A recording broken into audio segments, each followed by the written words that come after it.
But yeah, we're just gonna go online right now. We'll try to play some Butcher Circus. We'll see how it goes for us again. It's gonna be a fun day. We are 12 to 4 right now. It's gonna be a fun day. We are 12 to 4. And sorry, this was my Twitch kind of playing in the background because I have the moderation settings on, so I didn't pause the video. Alright guys, so we'll have some fun today, I hope. And you guys will hopefully enjoy yourselves as well. I'm just going to post our Discord right now that I'm indeed streaming, and we shall have our fun very shortly, guys, very shortly. So I'm gonna try a different composition today. We'll see how it works. This is comp that I kind of came up with some time ago. Also, I think independently of that, Silentia used it in the quarterfinals match. I think quarterfinals match is where he stomped with this composition. So I hope you guys will appreciate that one. It's kind of a funky one because it's a stun comp using stress, which is not that common, right? So we have quadruple potential stuns there, which is quite insane, really. You have zero manipulation though, so you can die quite quickly if you fuck up. So that's basically the deal with the team. I'm just gonna get started very soon, just checking whether all the settings are okay.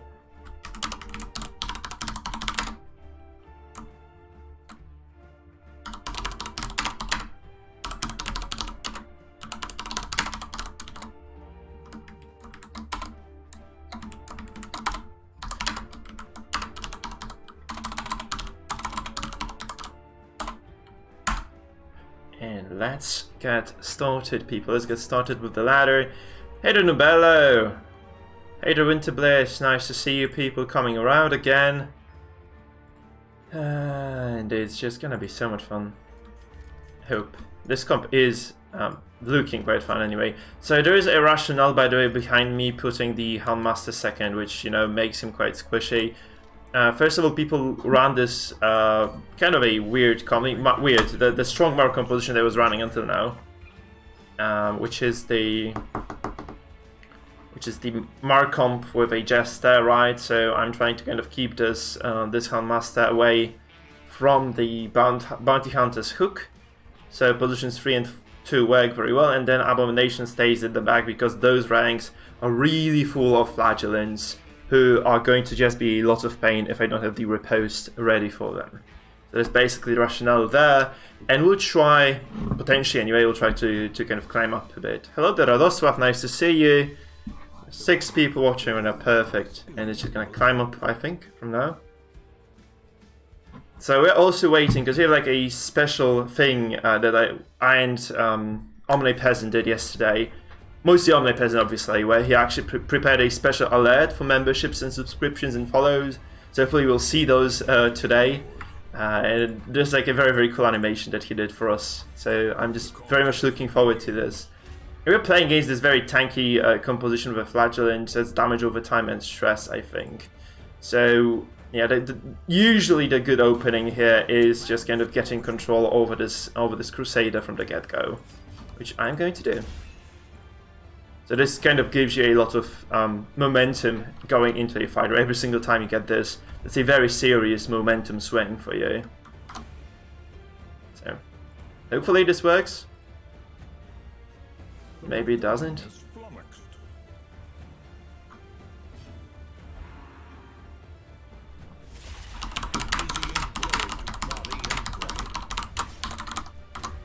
And he respawns here with this Flagellant. And that's honestly okay, that's fine. I'm just kind of wondering whether I shouldn't be just stunning this instead of doing anything else first. Because this is just a lot of control. If I get my stuns through first, I think it's just very important for me to just kind of assume this control over the fight then.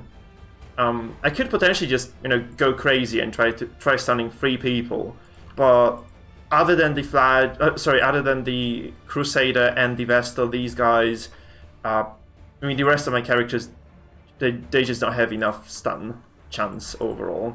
So I think I'm just gonna have to assume that it's just not worth it. So I'm just gonna be going for this damage here. I think this is just the more reasonable thing to do.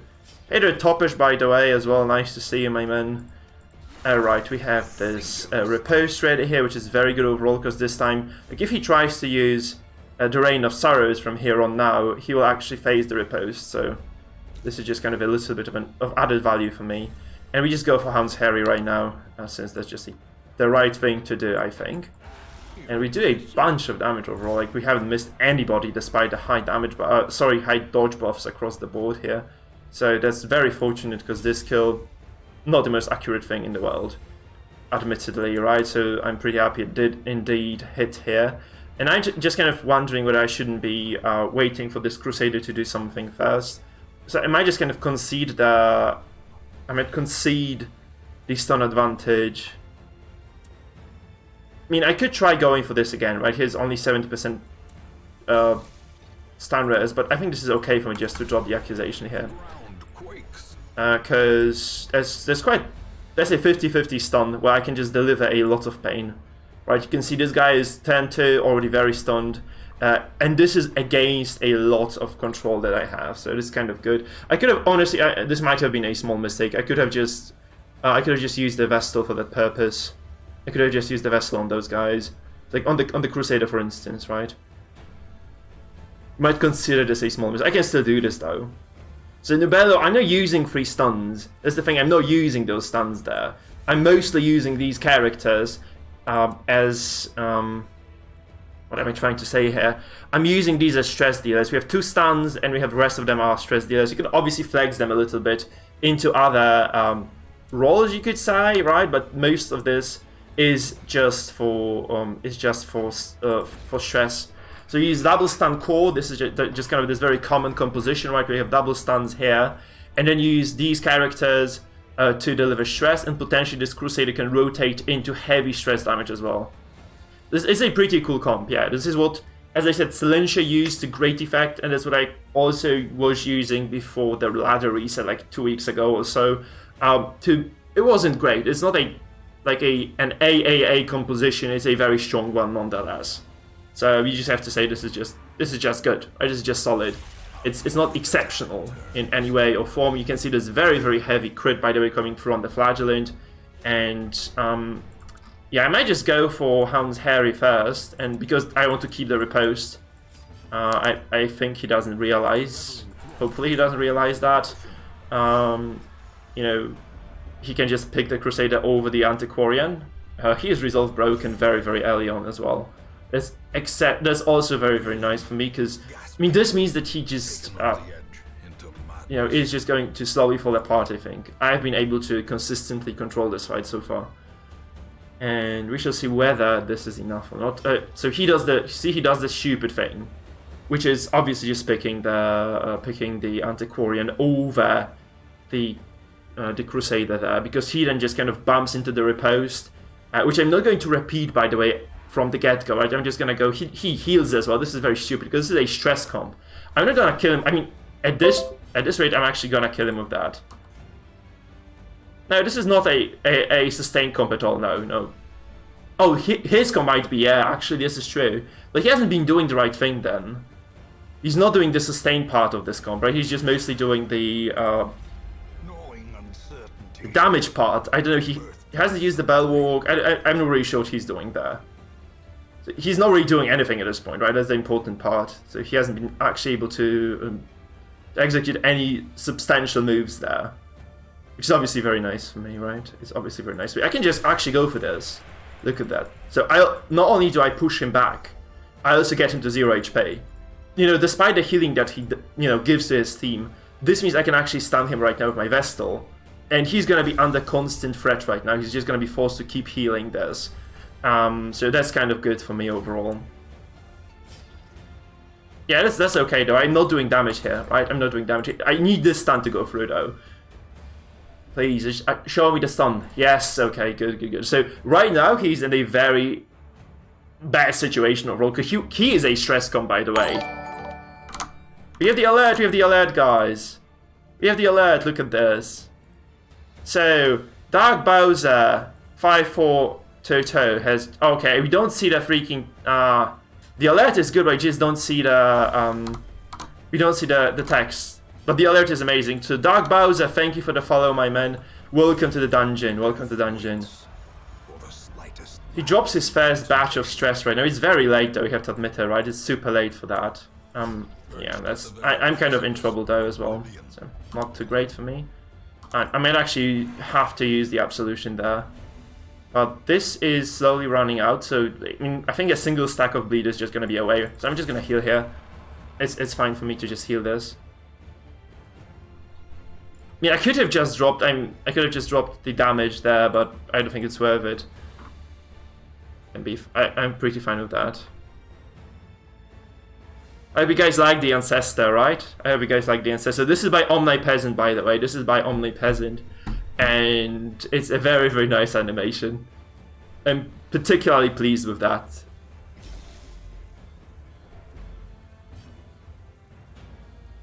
I just need to kind of fine-tune this a bit, because it was just too big, right? I need to get the alert in the right place.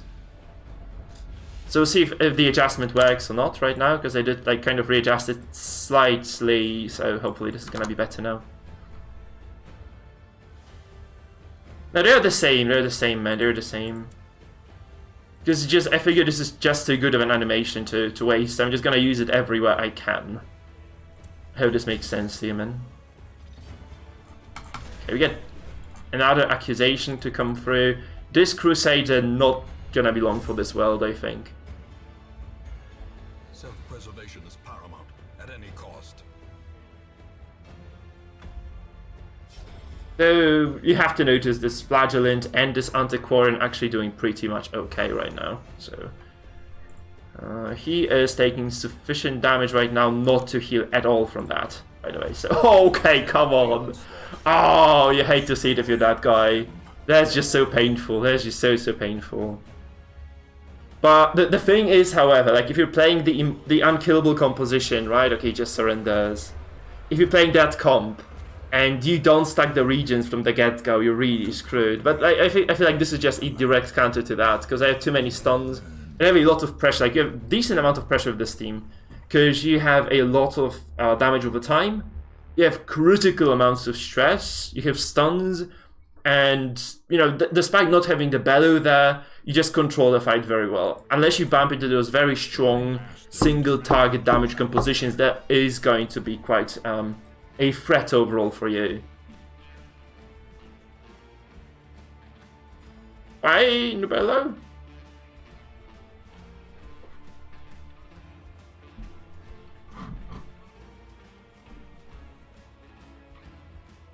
No, triple repose is trash. It was good when people are running, you know, those heavy AoE compositions. Right now I feel like triple repose just gets torn apart by a lot of other things. So, yeah, it can look good on paper. I feel like triple repose is just overall quite garbage. I would never run it anyway, because you just get picked apart. Like if you run triple repose, you just need to have some backup plan. Maybe you can run double repose, and you know just have some solid damage to back it up. Then it's okay.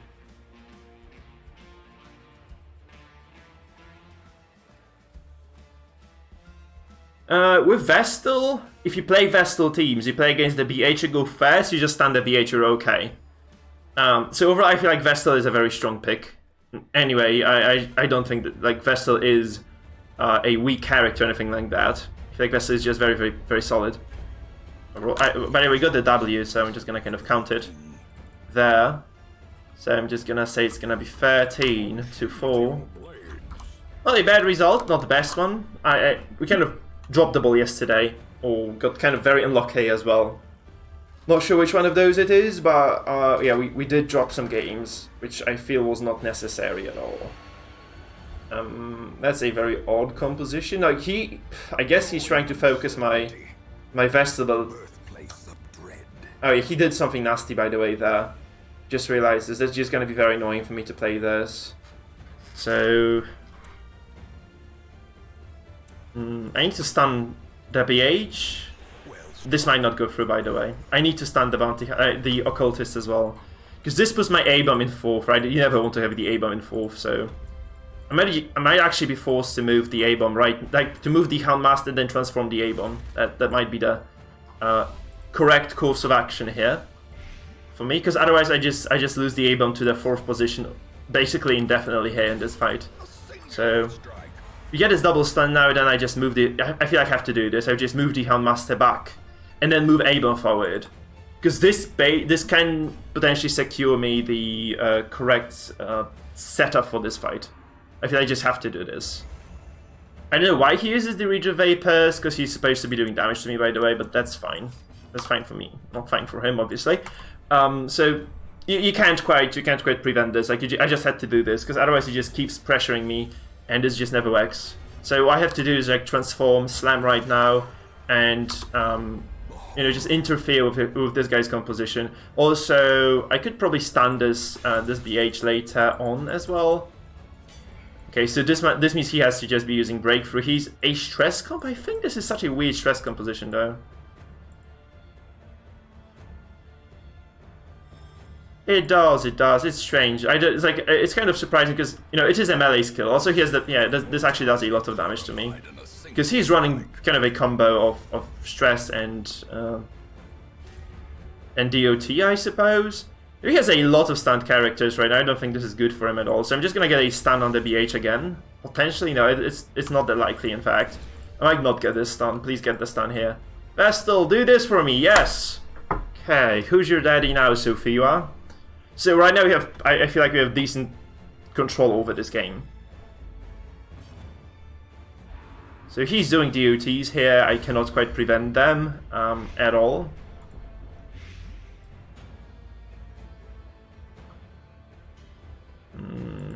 I need to be doing my stress as well, so I can't. I don't think I can control this in full. I could go for like, I can actually try to control this. In fact, I might just go for a stun. Okay, fuck. Oh, you hate to see it. I really wanted to get the triple stuns there, but you know, not meant to be. I guess not meant to be at all. Yeah. I'm just gonna transform and get the riposte off, I suppose. Because I do need, I actually need to be using this Abon to do stress. Otherwise, I'm gonna be in trouble. Okay, that's a miss as well. Kind of unfortunate.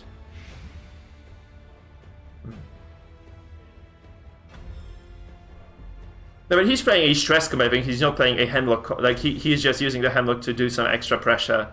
I feel like he's using Yorp as a core ability. So that's why. And the Crusader missed, by the way, because he has minus accuracy. That's why he did miss.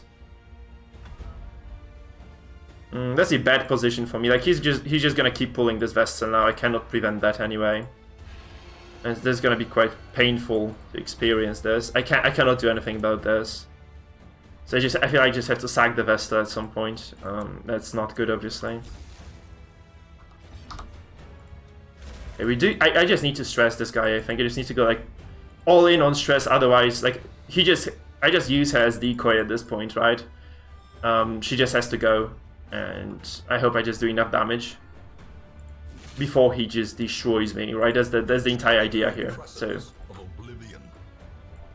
I could use Guard Dog here, obviously. I could just use the Guard Dog, but I don't feel this is necessary because he has enough control to just consistently stun her. So I mean to stun her, to just consistently abuse her. So there is no reason for me just to be keeping her alive. I don't think this makes sense. I just have to play super far forward. Yeah.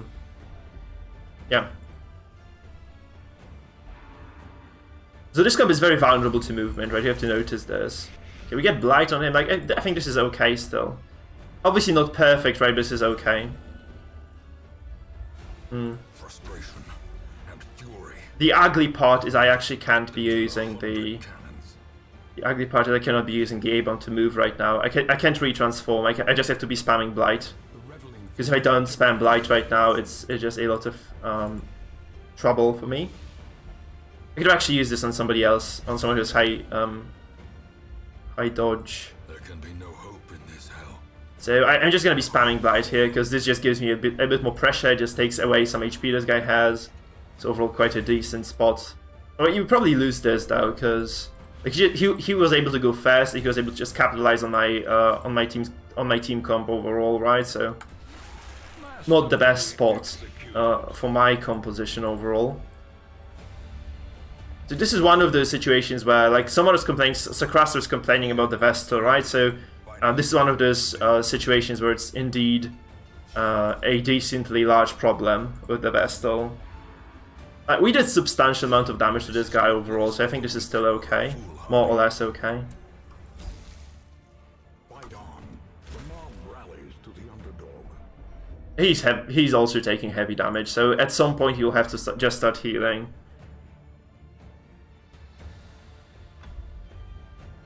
Yeah, it's okay, but overall I feel like it takes too long to set it up. So you can argue like this case, but I don't think it's that good overall. I feel like this is just okay at best. Alrighty, we just go for a Hound's Hair again. I could have actually delayed this a bit. That's good crit as well though. So he takes a bunch of stress and damage here on this Hellion right now. Obviously the occultist dodging that isn't the best thing in the world for me, but I just have to live with this. He might just... oh, he just goes for damage here, so he's just trying to focus me down here.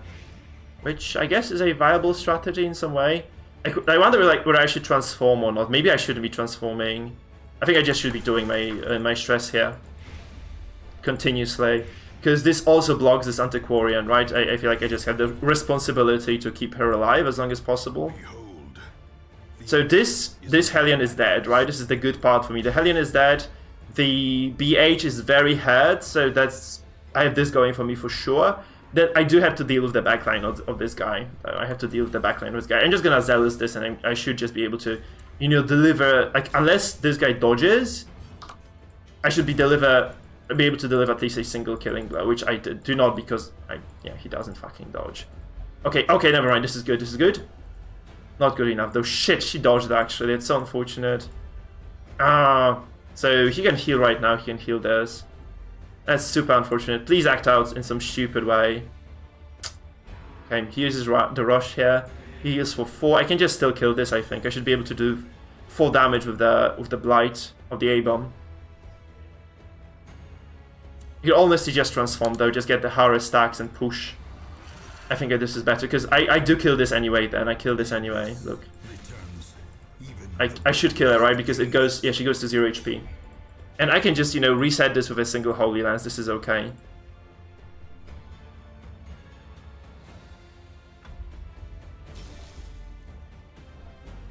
He's taking heavy stress as well here, and heavy damage, so...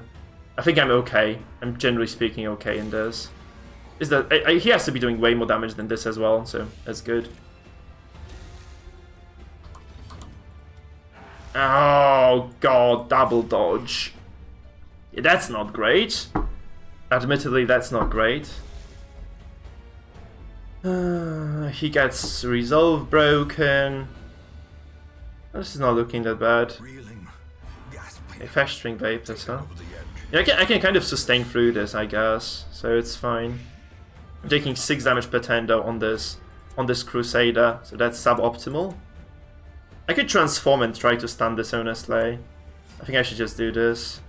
Just stun one of those at least, right? Just stun it. I feel the Antiquarian is a bigger threat here, so I just go for the anti. I could just be dropping this as well. I think this is good because I just target this middle row with this, and I do a lot of stress.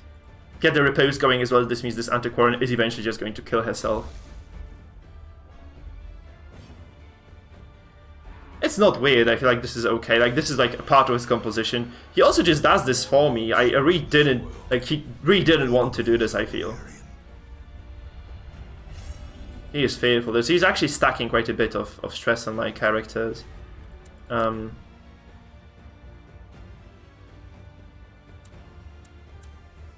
gonna have to heal this Seder. That's kind of a real problem though for me. Damn it, come on, what the fuck is this? Double dodge again. Oh, that's super unfortunate. I really need to be doing more than this. Oh god. So I'm just gonna heal because I have Flash Powder on me, which is going to mean that I take substantial accuracy debuff, right? This doesn't make sense for me to be... Oh no, this is so bad. This is so terrible. Fuck. Because this basically wastes a single 10 for me on the A-Bomb right now. I mean, it doesn't necessarily waste it, but it just puts me in a bad spot because I can no longer be spamming my Blights there, so obviously not the best thing. I have to be using the stun now. So this is super unfortunate for me. He is obviously under heavy duress though, so... yeah. I feel like I still have a winning position in this one. Heal themselves. Okay, he hexes me. I think this is okay. I think this is okay. It's 2 damage per turn. If only the damage penalty as well. I can just go for a stun on the Antiquarian right now. This is... I take 2 damage here, I just go for a stun. It should be fine unless he acts out again. I was hoping he would actually move forward with this. He didn't though. Okay, we get a stun, this is good. Like, we have full control over this fight right now. Despite this kind of unfortunate turn of events where I was just consistently missing those Harrys. I think I could just lose this fight right now. Okay, we get a crit. This is a dead occultist, or very, very close to being dead anyway. One that is very close to being dead indeed. That's unlikely to hit. This is super likely to hit. I'm just gonna go for super likely. Yeah. I think he might just be dead from the horror. Okay, he just dies from that anyway. That's good. Why would I recommend my stream for depression treatment? Could you elaborate on that, Richard? Because I'm not really sure what you mean. I'm not really sure what you mean at all.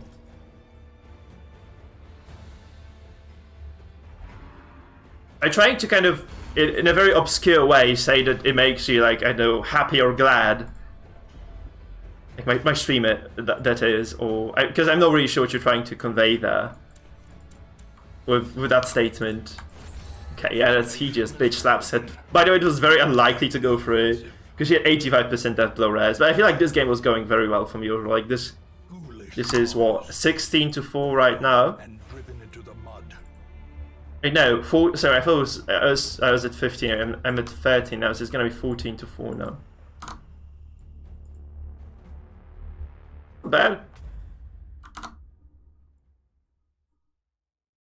Looks kind of decent, guys. NGL looks kind of decent. The ringmaster demands the challenge.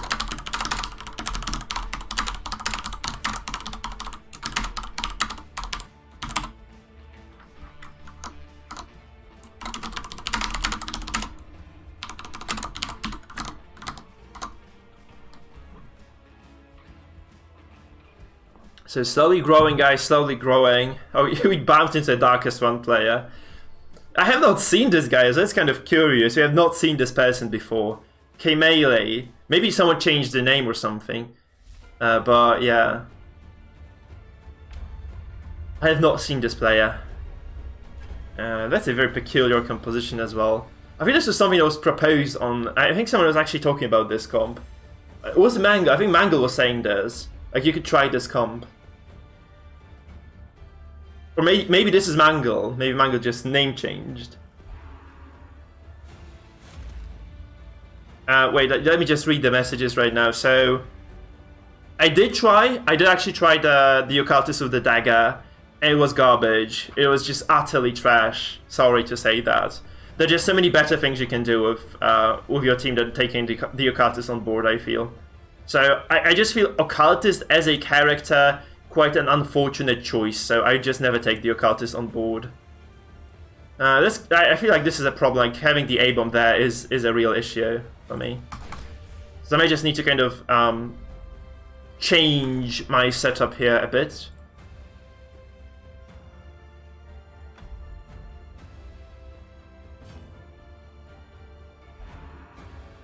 Yeah, I have to just change this composition. Maybe this is just a bad idea. I feel like this works against the Flagellant. Maybe so. Whoever, like someone else was proposing something similar. Anyway, this just doesn't look too good. I mean, because I feel like this just kind of is vulnerable to a lot of things that are meta right now. So this was a bad idea, taking the A-bomb in 4th. So yeah. He has the Arbalest as well, so I can't quite deal with this in terms of stuns. So just the problem is this composition has quite a few serious issues. So issue number 1, very low accuracy across the board, which means that every single dodge comp is going to just roll over you, or maybe is likely to roll over you at the very least. So indeed, that's a very big problem, right? Problem number 2. Yeah, what is the problem number 2? Arbalests removing stuns, right? Problem number 3, like heavy damage combos that just, you know, distort your positions.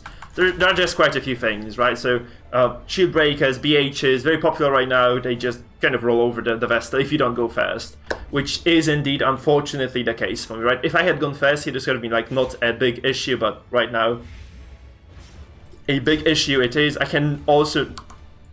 Excuse me, I'm unable to push this Flagellant, so that's another big deal for me. Oh, yeah, so that's kind of... I just can't do it, right? He has 70% move res. It's so unlikely to work, and I just don't want to enable his healing. So...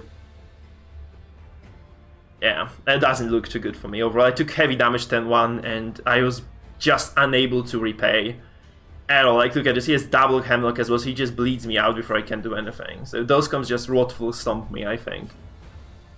Because I just couldn't do anything. Like, my hands were freaking tied from turn 1. That was the big deal, the big issue for me here. And there's like very little I can do about this, seriously, there's just so little I can do. I can just try to go for a kill on this shield breaker as well. This is potentially a solution, at least for now, where I can just finish her off and try to take it from there, because he has like a fairly squishy composition. Unless he heals this, he might just lose this. He might just lose this shield breaker. So that's the nice part for me. He also didn't kind of capitalize on this Vestal being position 3. This is very nice as well. So I kind of have this going for me, but you know, I'm a stress comp, and essentially I'm a stress comp, so I haven't really been able to do anything against him. So he drops the flare. It's kind of an odd choice, honestly, because I can just restun this reliably, by the way, and that's just what I'm gonna do here, right? I'm just gonna restun again, and this means that next bits of damage just might be lethal, and he has no way of preventing this.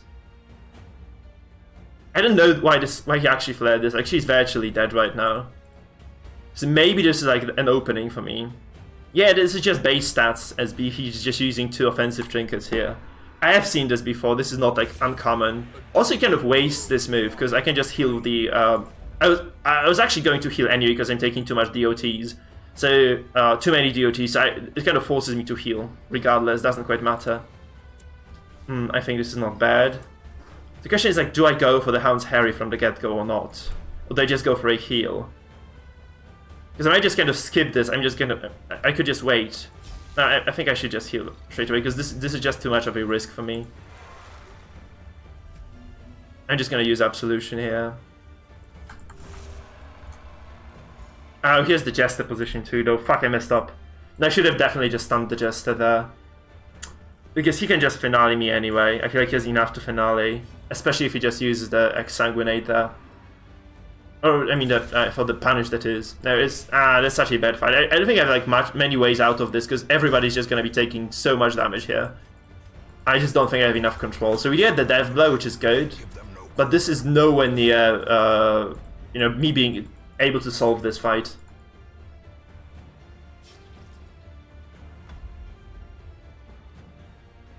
Oh, no, I actually think that stacking dodge on the shield breaker is the right way to do it, because okay, he goes for the right target as well. I'm just super screwed this game, I think, because I just cannot deal with this. Like, he has too many DOTs and too much pressure. Yeah, I just eliminated DSB, but he has just so much left, and my guys are just gonna bleed out very quickly. So not looking too hot overall for me. Not looking too hot. I can stun DSB, right? That's the best thing I can do right now. I mean, sorry, the Arbalest. Hey there, Cherry Funk, nice to have you. Guys, I'll take this moment to remind you that you can both follow me on Twitch and subscribe to me on YouTube. We have some custom effects for the subscribers and the followers right now. Also, the final note is that you can also subscribe to me. You can become a member on YouTube, which gives you some additional perks, such as the emotes and the badge. You can see Cherry has a badge, for instance. We have like 4 members right now. And it's pretty cool because we started yesterday. So the deal here is that you can just become a member, support the channel, get some cool perks and benefits, which you should be able to see in the description. This was a mistake, by the way. And you also get like a very nice welcome note from me then, which should kind of appear on the screen. Perched at the very precipice of oblivion. But this is looking like shit. Not gonna lie, this is just really bad. I don't know what I'm supposed to do right now, because... I have no clue what I can do about this fight. I could just try to spike her down, but I'm just not gonna be able to do anything about this, I think. He just has too much, I have too little left, so I took too much time to kind of whittle him down. And he was able to distort my composition heavily as well, so... I wasted too much time on the first turn, so this is probably the issue of the Abomination going in position 3. Yeah, I think I just have to move the A-bomb to position 2 then. Because I was actually experimenting with this a bit, but I just feel like this is just the right thing to do, just moving the A-bomb elsewhere. And my guys are dead. Like, I cannot prevent these death blows anyway. There's just no way I can, you know, prolong this fight.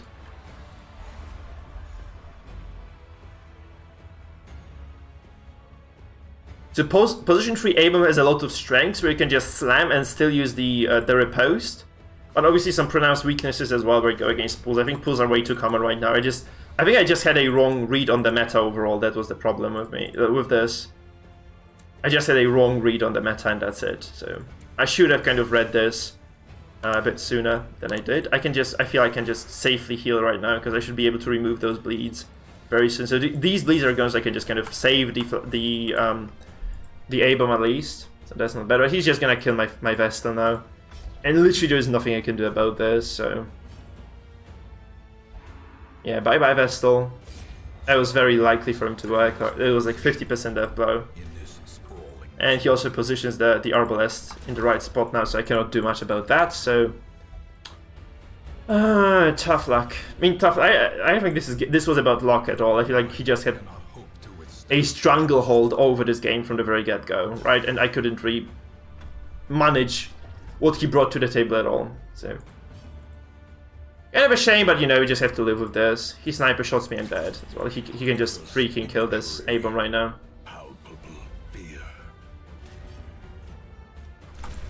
I mean, Vesta has to be position 4. No, Vesta is very strong now, though. I disagree with, like, complaining about Vesta is that's just definitely a wrong idea.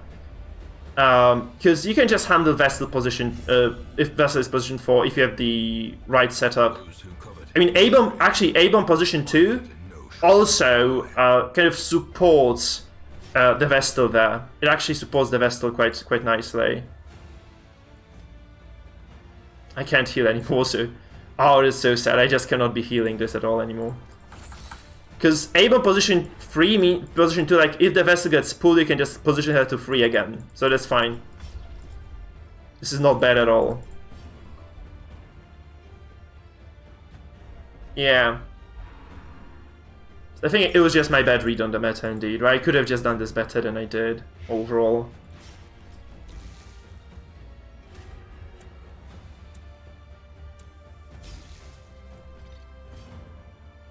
I'm just gonna buy this, maybe? Maybe I just push through, you know, by the skin of my teeth, I just might be able to push through this. If I get like a very good Zealous Accusation there. No, he can actually double heal this again though. So that's the problem, he can double heal this. He can just redeem this from the get-go, right? That's the problem. He punishes my Crusader, that's unlikely to do much. Yeah, it just bops me a little bit on the head, that's fine. So this might be the Jester if I get this. He is almost dead. He might die. If he activates the Jester, the Jester is dead. And look at this Flagellant, super low HP as well. He has to heal the Jester right now. The Jester dies. And he loses the Flagellant then. We can still do this, guys.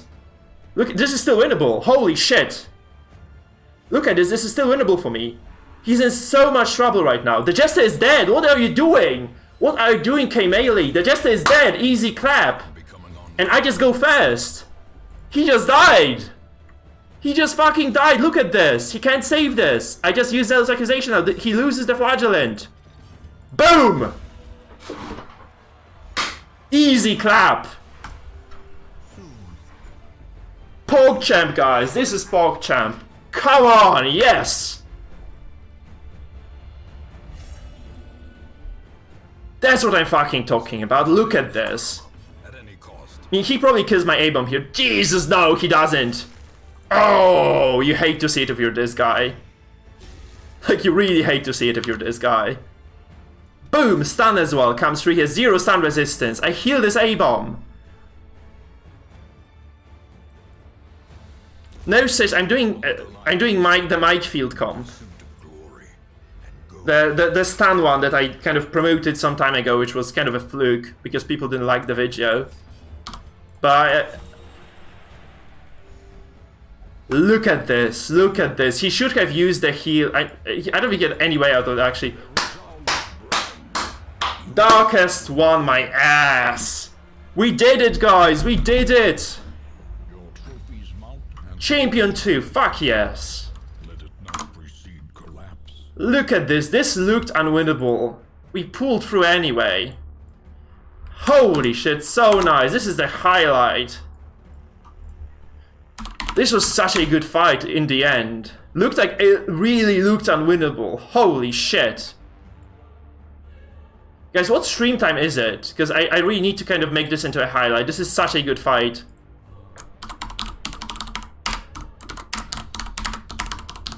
So this is a stun stress comp, sis, by the way. There's a stun stress comp.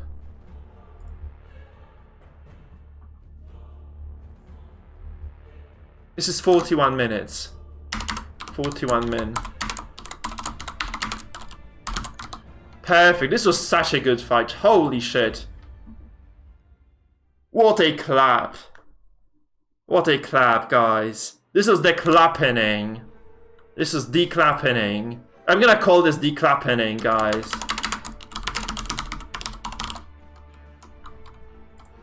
That was such a clap. Holy shit, that was so good. Oh, yes. Come on, like, that was beautiful, guys. If you're new to the stream, remember, follow, subscribe, become members. There's the prime time to do it, because I'm actually happy about playing the game right now. So it's like, I can really appreciate every single sub and follow and member. Holy shit, this was good. This was so good. What a clap. What a clap in the end. Was it you, Dark Bowser? Was I fighting you? Or did you just say GG arbitrarily, like, to me as a player? Yeah. That flare was basically like what did him in, I think. You could have attacked, maybe killed the A-bomb and, you know, potentially just kind of taken back the momentum. Could have also just healed the Jester, right? You'd have just freaking healed the Jester there. That was like literally the only bad move he had available, and he just made the wrong move there. The rabble thrills to the spilling of blood. Oh, this is Zapine! Zapine, the stream sniper! Zapine, what are you doing there? You're an evil fucking person. Did you stream snipe me, man? Or is it just arbitrary and random that you just kind of bumped into me? Because I guess like people have my stream on as well. So you're playing the you know, the direct damage comp that I was playing yesterday, the mark with Jester. The Jester mark, as one might call it. Which is trouble for... Oh, I actually fucked up. I forgot to switch the positions here. So... Ouch. That's bad. That's not good, at least. Boom, bop.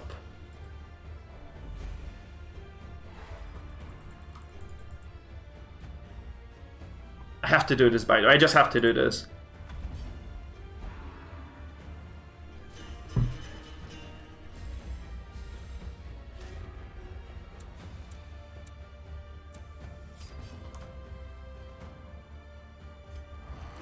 Yeah, it's actually... There are more than 100 players playing this game for sure, because I was playing in lower ranks. We had like a lot of players who were just stuck there. And they were obviously stuck there, and there were just quite a few new names there. I feel like we had like... I don't know, we must have like 200, 300 players active during the off days as well. We just don't have that many people in high ranks. I feel this is not true. He actually removes the stun, that's very good for me as well. Zapine, huh?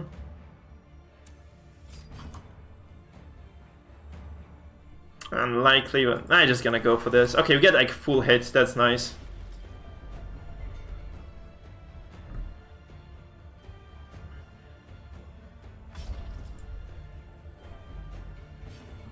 So this BH, by the way, not running Mark, I have to say, not a smart decision at all. I feel like this is, like, you just have, I don't see a reason to be running Uppercut. You just have to take the, what is the weapon called? That's high damage one.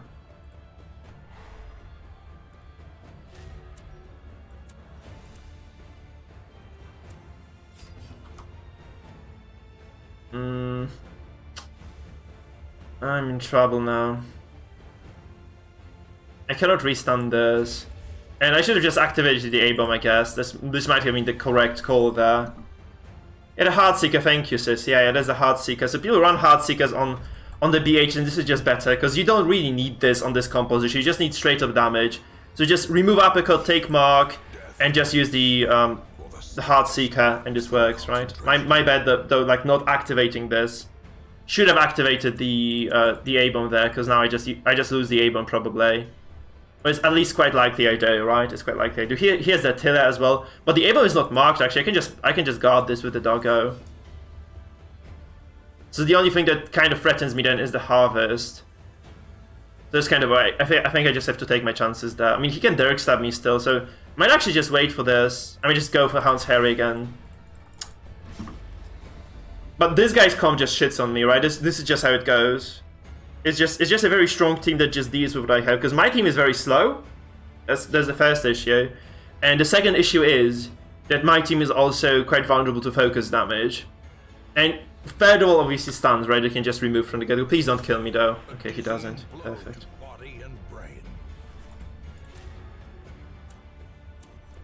So I just heal this now, and next, okay, that's also a very good heal. I just try to kind of prolong this suffering as much as I can. So if this works for me, I'm just gonna be able to stay alive in this fight long enough, right?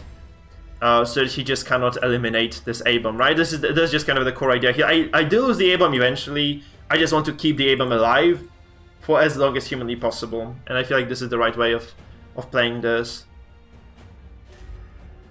That was 30 crit though, that was painful. I did respond to this, like this is good that I got the healing off, because otherwise I would have just lost the A-bomb. I guess this was actually a mistake for me, using that healing from the get-go, because I could have just lost the A-bomb to the Jester anyway. This was super fortunate. That was actually super lucky for me. So I take 11 damage. Yeah.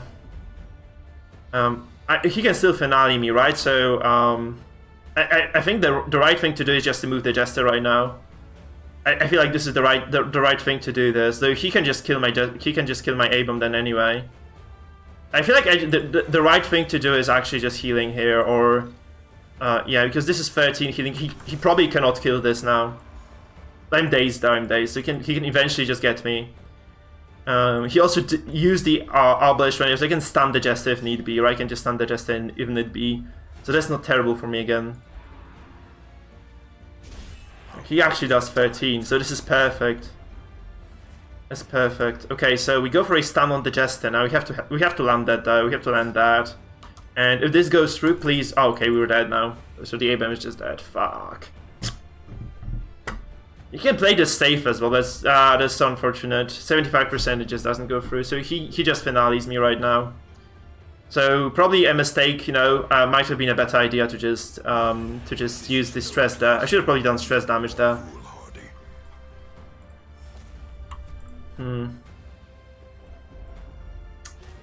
That's unfortunate, I guess, but yeah. I feel I could have just played this way more aggressively than I did as well, so there we go. I could have just kind of played this a bit more forward than I'm playing it right now. He can just do a lot of nasty things to me. I don't know if he realizes this or not, but he can do a lot of nasty things to me.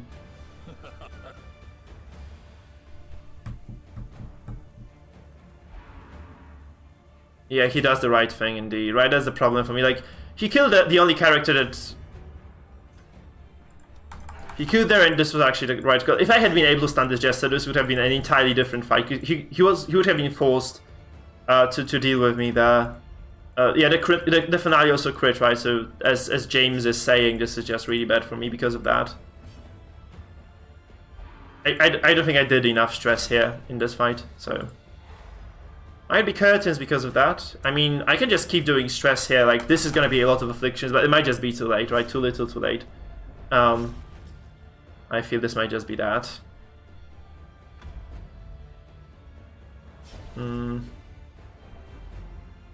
That's heavy bleeding, right? Just not enough.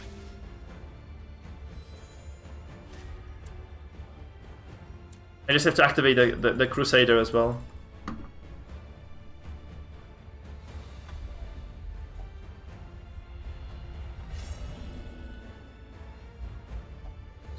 Yeah, so I feel like his comp just takes dump on my comp overall. That's just how it is sometimes. He goes for finish him as well. He has the... I feel like this is not the right... You really need to have the mark on this character. I don't know why he has the uppercut. He hasn't used this once in this fight. He could have actually used it. Potentially. So, not a big fan of that. Hey there, Vladimir. Nice to see you, man. Nice to see you. As always, lovely to see you coming around. Hopefully he doesn't do 12. He doesn't do 12. Okay.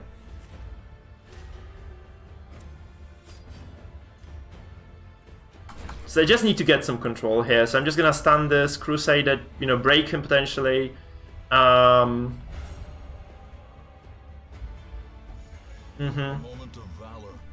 that's what we needed, guys. Courageous when we're playing stress. This is GG now. Holy shit. Oh, son of a bitch. That's the worst possible situation for someone to get fucking courageous there. Ah. No. No, Karma is a bitch. Karma is such a tremendous bitch. Holy fuck. Oh, this is a stand 0 HP BH though. That's good for me.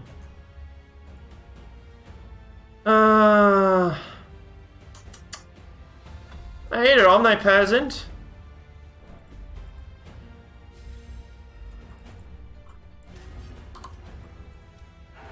Ha, no kill. No kill, no frill, guys. No kill, no frill. He kills the Vestal Digester as well. That's what's gonna happen. I mean, potentially he does, because it's still like a 50-50. I think it's just the finisher. Hey there, NL. It's going pretty fine. It's going pretty much okay.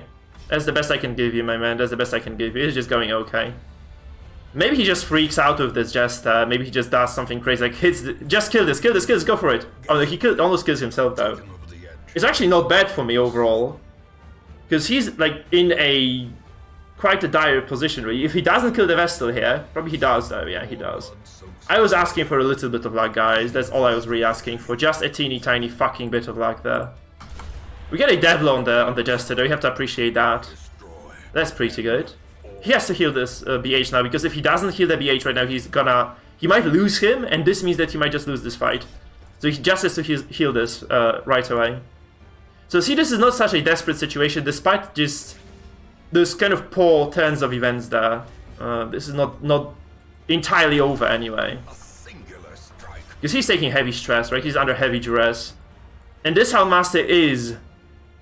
So Sakrasta, I was actually trying to... Because he would have stunned me then. He would have just stunned my Crusader, Sakrasta. So I just decided to go for the Crusader first, just because I wanted to make sure that this guy... He passes, look at this! We get this now, I think we can still get this now.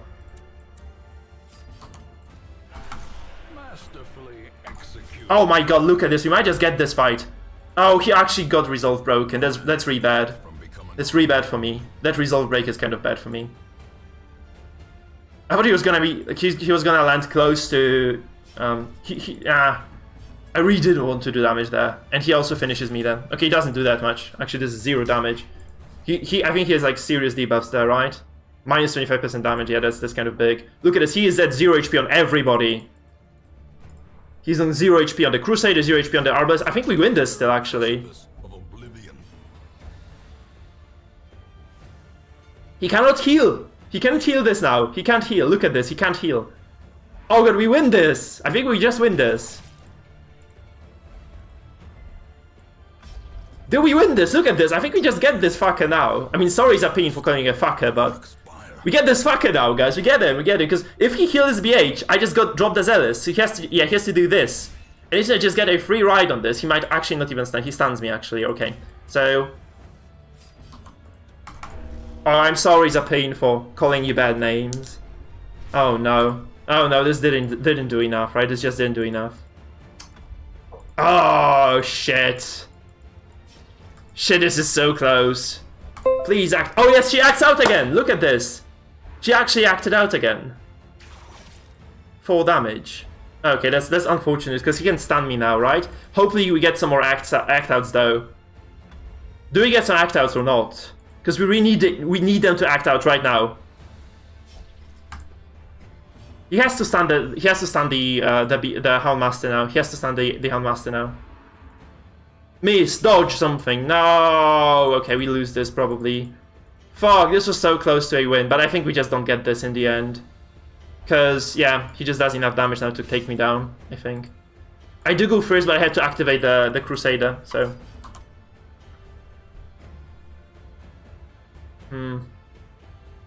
I think I should go for the Arbalest. Because this guy dies then. If I kill the... Okay, we kill the BH as well. Look at this. BH dies. Okay, this was so good. I had to do this. Because, like, if I were to go for this, you would have just, you know, not died anyway.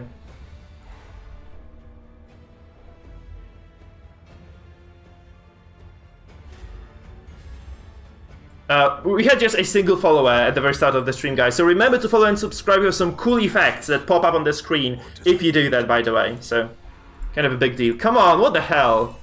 Oh, do we lose this now? What is this control? Oh no, oh no, no, no, no, no, no, no. Fuck. He can just Zealous Accusation. Oh, he has no Zealous. Okay, he doesn't have Zealous. This is still possible, right? We can still win this then. Like he just has to go for the Crusader there, I guess. Oh god, this is so close. So close. Please don't stun, don't kill, don't do anything to me. He stuns though, he stuns though. So do I just go for Blackjack? I think I have to just go for a potential stun there. Yes! Holy shit, what a game! What a game, guys! Oh god, GG to Zapine. Holy shit, what a game!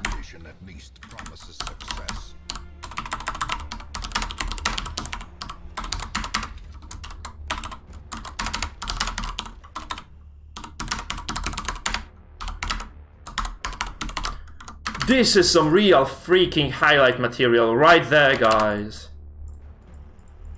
Whew! What a close game. I don't know, Zapine, I think you had advantage in this fight. I'm not sure what mistakes you made, but I felt like you were gonna win this from the start, because you're like a very solid pick against my stuff. Oh, okay. Holy crap, what a game, guys. What a game. That was ridiculous. Oh, hold on. No, we need to switch positions here.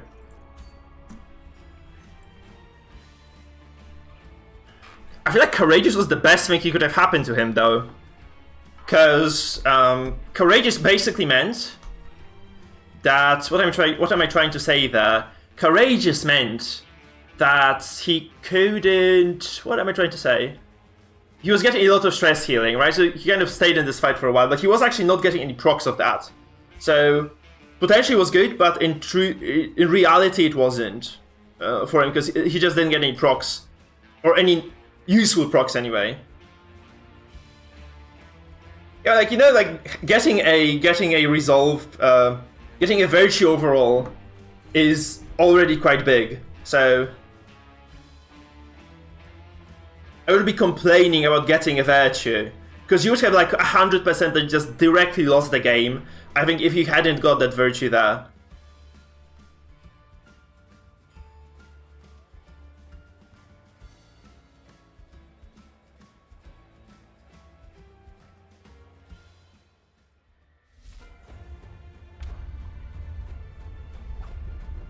Yeah. Oh, that's true, Omna. Yeah, that's true. Okay, this is weird as fuck. Though, this is also good. Because I just get to, you know... it's good that I start, because this means he doesn't get to repose at all. Is 0 stun resistance. This guy is just gonna never use this Highwayman ever in this entire fight. Look at this. He's not gonna get a single use of this Highwayman. Because I can just permanently stun him. He has 0 stun res. This means this Vestal can just be on a stun duty and just be stunning this guy for days. Literally for days. Which is obviously a very good thing for me.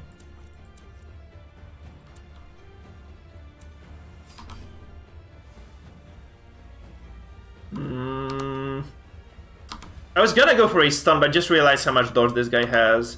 Might be smarter to be dropping stress from the get-go. I'm just gonna do this. He was actually considering, I was really considering using the stun there. But 67% to waste a move is probably not the best idea in the world. We get a resist as well, that's good, because he doesn't buff revenge. This postpones whatever he does by a turn. Which obviously is another good thing for me. So I just drop Hound's Harry. He has such high dodge though. Yeah, this kind of struggles against dodge overall. We get like all 3 hits though, so that's kind of good. That's kind of okay. I mean, Zapine, Virtue also means that you don't get any afflictions, right? So that just means that you kind of are safe with this Crusader. You also heal a lot of stress just getting the Virtue, right? So that's kind of big as well. We have to transform, I think. Oh, I made a mistake here. I have to just stun this act now. That's my mistake. I have to just stun this. Please get stunned. Oh no, he resisted this. Shit! Oh no, that's bad. I made a big mistake there. Because I wanted to preempt what he was doing. He's just gonna... Oh, he drops Vendetta. Okay, this is so stupid. Why is he doing this? Why are you doing this, guy? I can stun this HM though now. It's kind of likely to... Okay, fuck! Just nothing goes through. Oh, that's just so unfortunate. Look at this. Nothing went through. Seriously, nothing went through.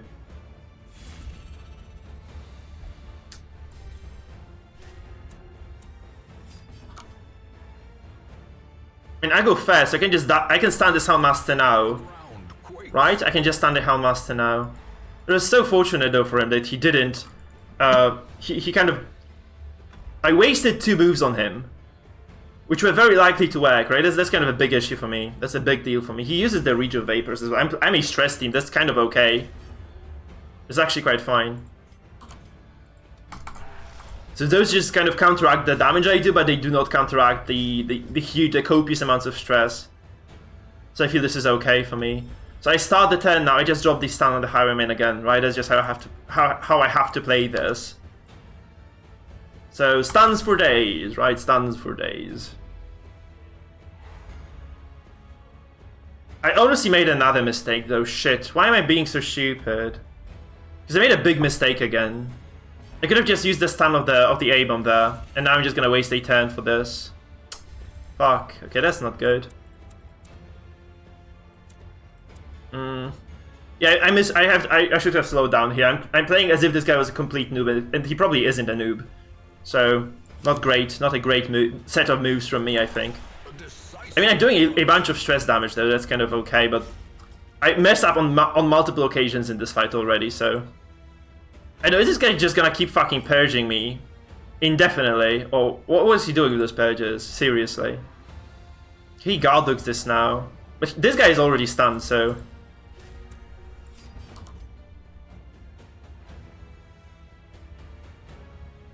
Now this is unlikely to hit, so I just have to go for this. We get a 0 HP on this Antiquarian too this way. Pretty good. If you ask me, this is pretty good. No, Virtue is 0. Virtue is 0, I think. Why does he use that? He can just lose the Antiquarian because he used those Vapors now. Why did he do this? Can anybody tell me why he used that ability there? Because I can just Hound's Harry and kill this, just straight away kill this. I'm not sure about that move at all.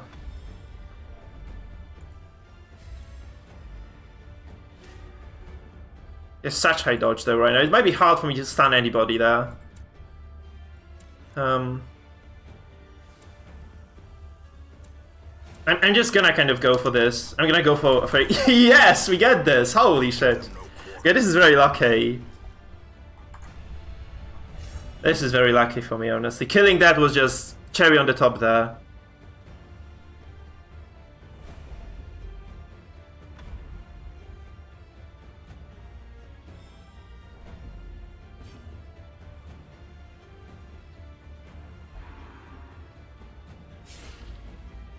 He could have just faded away with the just fade, the shadow fade, and you get like a lot of Deblo res, and then you regen from the for the following turns. It's such an odd move, right? I just have to disagree with what this guy did there.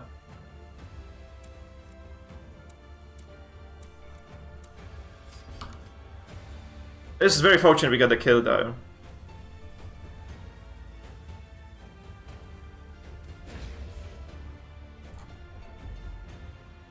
And that's just a stun that is likely to work, so that's why I went for it.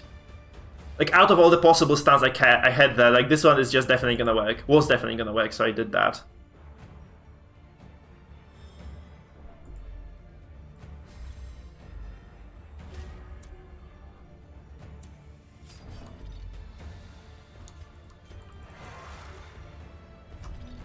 I think I should be just doing stuns there. Because if I get this stun, oh my god, he resists this again. Like, this guy's getting so many unlikely stuns. But I got lucky with this Antiquarian, honestly. I like with this Antiquarian. It's all fair, I guess. It's just all fair. It's okay, guys. It's fine.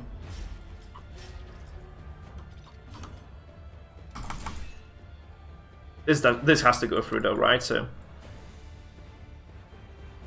I think I can just play this somewhat passive right now and win. I feel like I can just do that.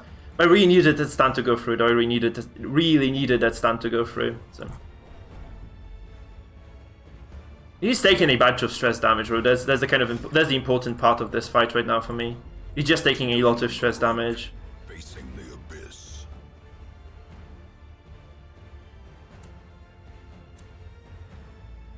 I guess I heal and I wait for him to use any damaging move first. I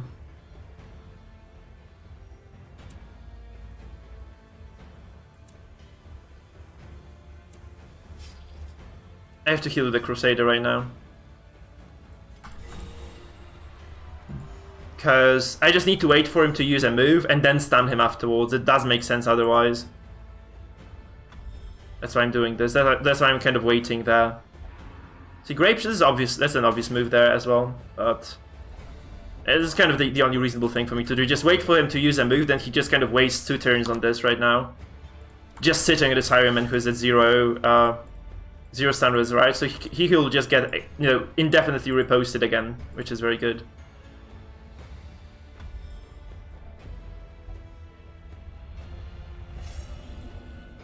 I do actually risk losing the Crusader. I could have actually gone like for the stun of the Houndmaster then. That was kind of a small mistake, I guess. I can just transform the Aegon though. I'm gonna transform the Aegon and move to the forward position, so it's not necessarily a bad move. Frustration and fury. More destructive. I mean, so I can either transform from the get-go. I think I should just transform from the get-go. Or just drop the Beast Bile there, right, to get the counter. The reveling throng demand. And a bunch of stress damage, but I feel like I should just transform, get my second rotation of skills before I do anything else. This also means that this Crusader is somewhat safe, right? This is kind of good for me then. Act now. It doesn't move him for sure, but that's just... I just got a lot of stress, a bunch of stress damage across the board, and this Crusader just needs to be healing right now, so... So he has to just use Hound's Harry right now, I guess. He just has to use Hound's Harry. He removes the stun, in fact, okay? That's not a bad move, honestly. It's not a bad move. You have to appreciate that. But this means, again, this guy is never going to do anything with this, right? This Highwayman is just going to be somewhat inert in this fight. He doesn't have to repose him. I can just safely stun this again. I can just safely stun this again, in fact.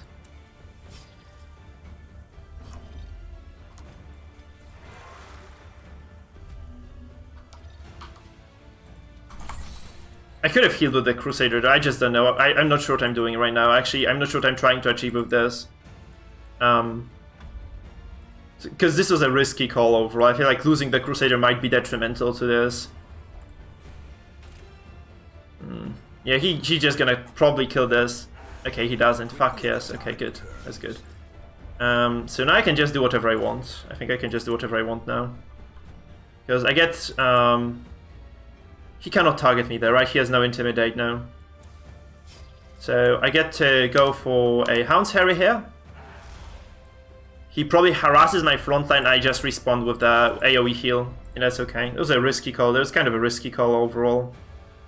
Not a big fan of that.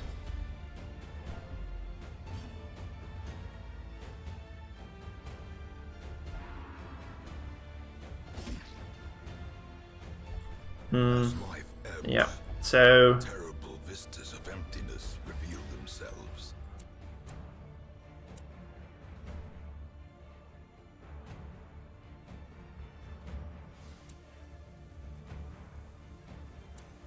I stun the Houndmaster, I think. I have to stun the HM, so I'm just gonna do it because the Crusader is just gonna waste a turn otherwise. I'm just gonna use the healing from the Crusader to keep the Houndmaster alive, I think. That's the right thing to do there, because he's taking a lot of stress as it is.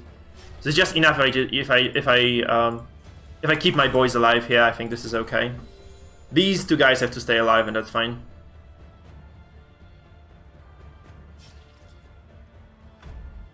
I don't think I've ever seen Finale miss, actually. Have you guys seen the Finale miss ever?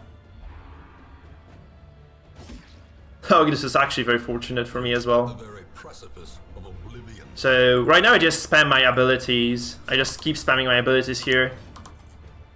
I just need to keep the Highwayman stunned. That's the important part. If I'm able to keep the Highwayman stunned right now, it's just golden for me.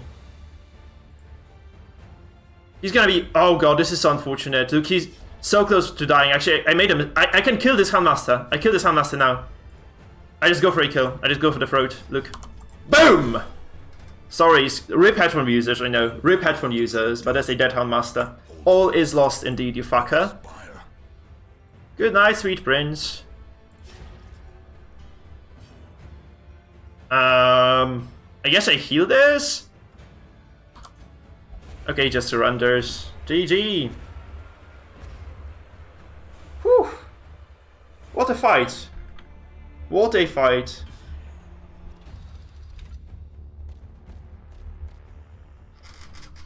Shotgun to the face. Shotgun to the face, guys. Oh, what a nice fight. What a nice fight. So we are 16-4. Have you seen this before?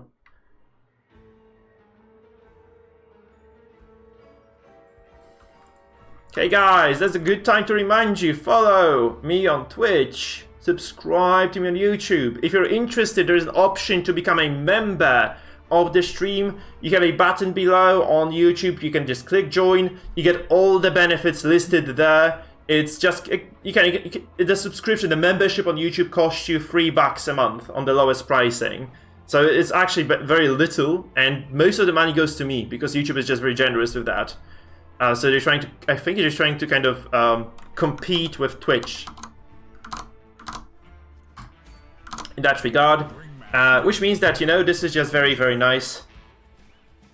If you do, guys, sub follow, become members, means I get like some stimulus to keep going with this stream. And yeah, I'm very happy actually. MKDonalds, thank you for summoning the evil ancestor. That's lovely, right? This is Omnipresent, by the way, guys. If you go to the link below the stream, you should be able to see the link to Omnipresent's YouTube channel. He's such a crazy freaking memer, guys. He's the craziest memer of them all. As you can see, that animation is just done by him. This is also like his ancestor. He makes the craziest DD memes ever. So I really recommend you guys do check him out. The fuck? Now, if you... What the fuck is this? What is this guy? What is this shit? Why? Like, why do you do this to yourself? Why is this guy in position 3?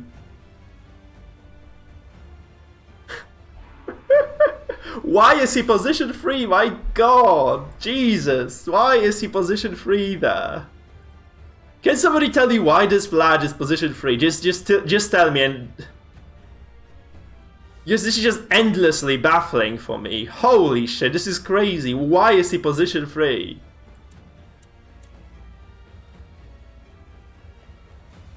Yeah, I just removed the stun. I can play this slow.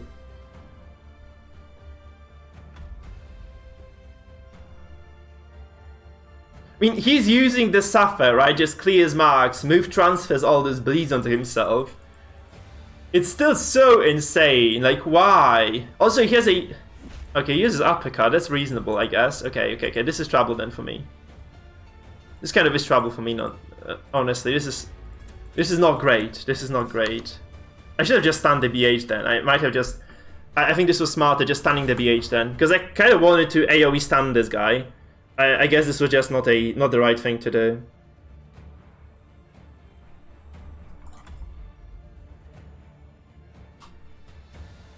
I messed up. I should have just gone for the stun there. I didn't realize he was gonna uppercut me. So this basically means this A-bomb is kind of bad. He spams regions. I don't know about this. Honestly, I don't know about this. So we get a stun number 2. I messed up with the A-bomb for sure. I could have just stunned this guy, so this kind of looked really differently then. Because I was kind of gonna stun those 2 guys, but I think like this is still okay. I have double stuns on myself. This A-bomb is just gonna transform and move. This is enough, I feel. He reclaims. This is nuts. What the hell is he doing? Just kind of curious as to how this works in practice, because in theory it looks quite interesting, but in practice... raises an eyebrow or 2, guys. This just raises eyebrows. This is kind of a new rendition of the unkillable composition, I guess. That's what it looks like to me.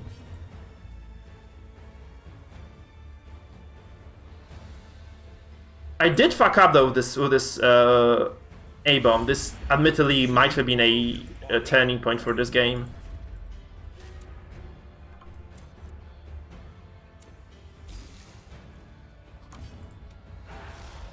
I think I'm gonna be doing enough stress AoE anyway. That's fine. Let's see. I've never seen this before, so yeah, he heals for a lot, right? Because he has like bonus healing on himself. Like he has a 60% bonus healing for himself. So he's just gonna hitting this guy is just gonna be pointless.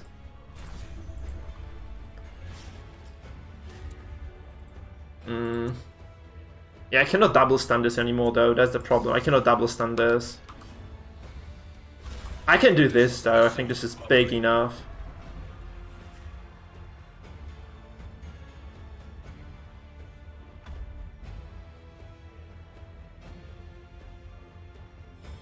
Just spams the Suffer, doesn't he?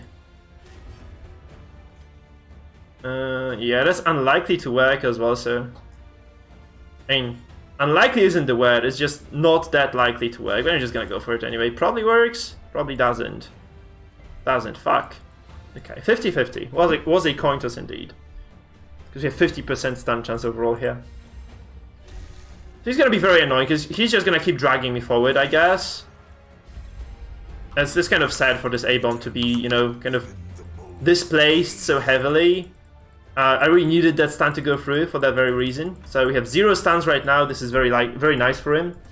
Although this is okay for me because I can just try to stun this guy again. That's not that terrible. Also, I can just move the A-bomb right now with the slam to kind of secure this, which I'm gonna do. This is the safest thing for me. Just wait for his stuns, wait for his CC to come through, and then I'm just gonna kind of move him around a bit. Because he's just gonna be useless from here. I don't know what he's trying to do with this BH, honestly. So obviously this kind of delays my transformations, but this is still fine. I think this is still fine. Because I do get a double stun right now. So...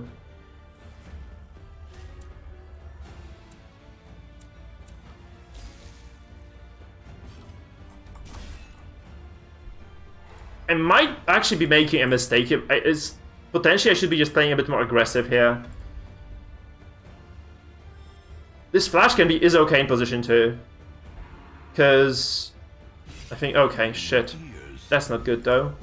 This can't be good. Fuck. Yeah, this is not good.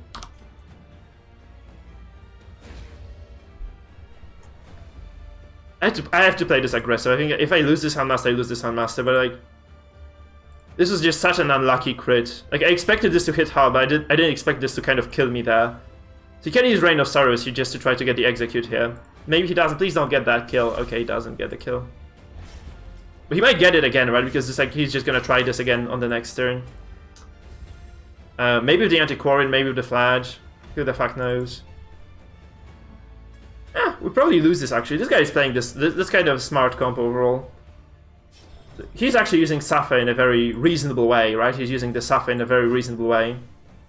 But I can just kill the Flagellant if he doesn't get the kill here as well. Okay, he doesn't get the kill.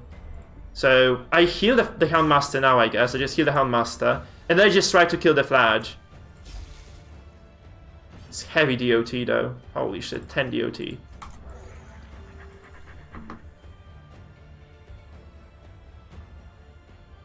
I can just stun this guy right now and kill the Flag, right? That's what I'm gonna do, I think. I'm just gonna try to kill the Flagellant there. So just go, we lead with the stun. And then we try to kill him. Like, we have a lot of potential kills here. Like, kill windows in this right now. Because he is not gonna be able to heal this at all. For a very long time right now. And now the true test. Hold fast or expire.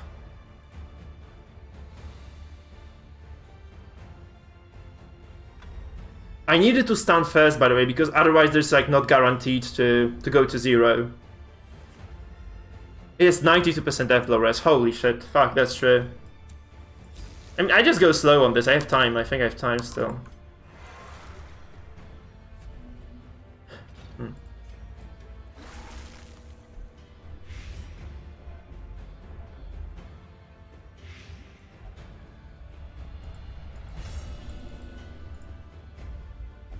Those who covet injury find it in no short supply. And I just stun the Crusader, I think. I just go for a Crusader stun there. Right, it should open this up for me. I mean, I could go for a stun on the BH. This kind of means that he cannot reach rank. He cannot really reach my my Houndmaster then. If I just stun the BH. But this is a guaranteed stun almost, and this isn't, so... It's kind of likely to work though. Although I have like way higher kill chance on the Crusader than on anybody else, so... Yeah, I'm just gonna go for the Seder here, yeah. That's a very interesting fight, actually. This guy is kind of pulling through. Egypt, thank you very much for the follow. Welcome to the dungeon, my man. Guys, if you're watching on Twitch, by the way, I'd like to remind you that I have a very, very big YouTube channel which is entirely dedicated to RPG games and to roguelike games. I have a lot of content on Darkest Dungeon there, so if you're enjoying this, you'll definitely enjoy my content over there, so I really invite you to join me in that channel. So stay tuned for that, guys. Stay tuned for that. He's gonna get 3 stuns potentially here. It might be triple stun. Look. Is it triple? Is it triple? Is it triple? No, he resisted again. Fuck you, dude. Fuck you, Drake. Why is he doing this? Man, this is so unlucky. Why didn't he get stunned here? Like, that's like second time this guy resisted a very high chance stun overall. So. Come here, that doesn't do much right now. Teetering on the brink, facing the abyss.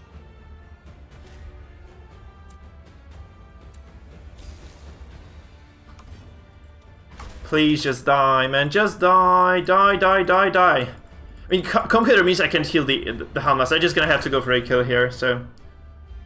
Yeah. I need to kill this Flash right now. I need to just kind of all in on this and I should be okay, because he's like heavily stressed as well.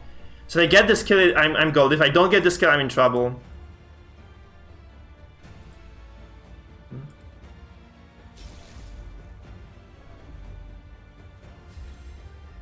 I just have to kill this. I do lose the Houndmaster though, because this BH is just gonna kill me there. I just need to kind of all in this, I think. Okay, we get the death blow finally. That's very good. Give them no quarter. I could have played this differently though. I could have just started with the, you know, led with the A-bomb there, and that was kind of a mistake. So I might just go for a stun here. I might just go for a stun. I have 7 HP. I can just try to stun this BH now. And this might mean that, you know, this Houndmaster just lives again. Oh, he has a Crusader active though. That's a problem though. That's a problem. Might have not been the smartest decision in the world then, I guess. But the kill comes through. That's the important bit, right? He took a lot of fire. It actually took a lot of effort from me to kill this, but yeah. He doesn't kill the HM, so I go for a stun now preemptively on the Satyr, I guess, as well. Stage for heroism. Or Because then it might be trouble if I don't get the stun here.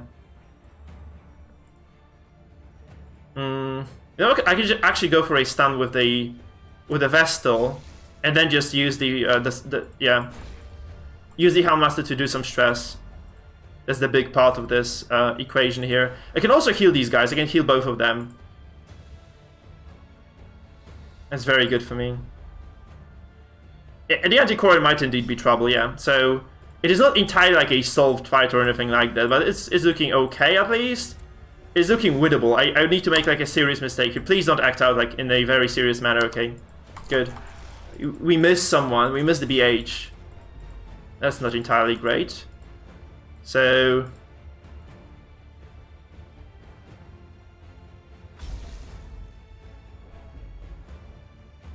he's under heavy duress though on this BH, so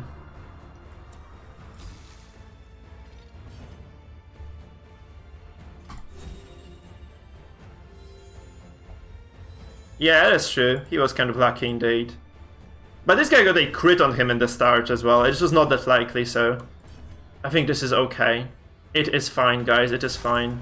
a death denied. I agree, yeah, the HM was kind of lucky there. I think so too. I think Irrational is the worst.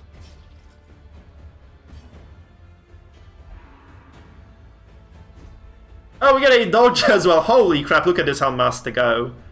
Look at him, like he's so nice to me today.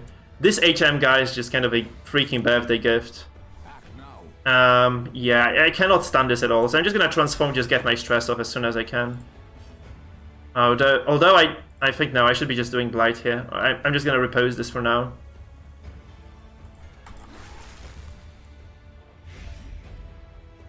Because I don't want to move the Crusader out of position too, because this is like a lot of control I would have to concede then if I do that. So I feel like just spamming this is smart overall. Hey, he's gonna get reposted now as well. There's kind of another, like, you know, small benefit of that. Get very good, very nice perk for me. It's good to have that going for yourself. We go for a stun here on the Crusader as well. Could have dropped Zealous to just drop him below the, you know, drop him below the threshold here of stress.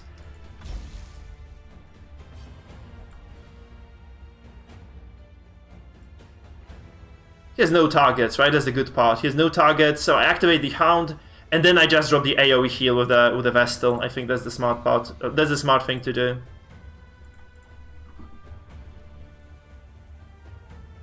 Yeah, the Houndmaster is the carry of this comp. Okay, he moves me. Okay, that's fine.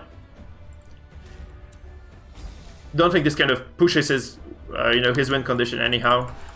We get a crit as well here. This is going to be someone stressed very heavily. And I'm just going to AoE heal this as well. Look at this. So I just dropped the AoE healing right now. Everybody is still alive, right? This Houndmaster should have died a lot of times here, though. That's true.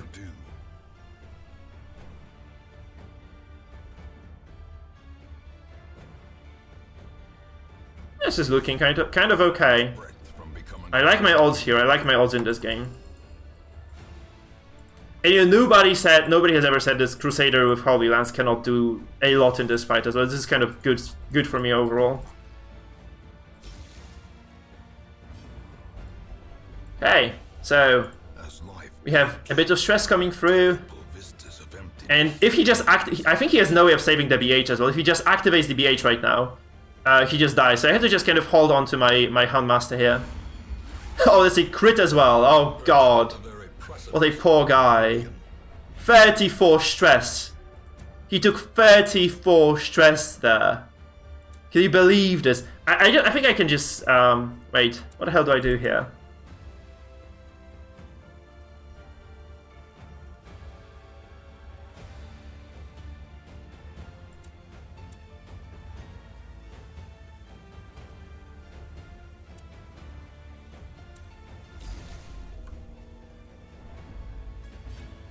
And this is a mistake. I should not have picked this character. I was just kind of... yeah, that's my bad. I mean, he doesn't have any choices, honestly, here. So, that's fine. I just want him to pick the... I should have just healed with the Vestal, I think. That's my mistake. Because he just loses the BH now. There's no recalls there. Like, he just loses the BH. He has 198 stress. Okay, yeah, see? I don't need to do anything. I literally don't need to do anything there to win this.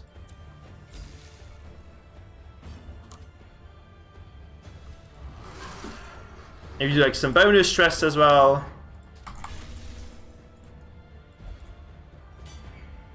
If he picks this, he dies as well.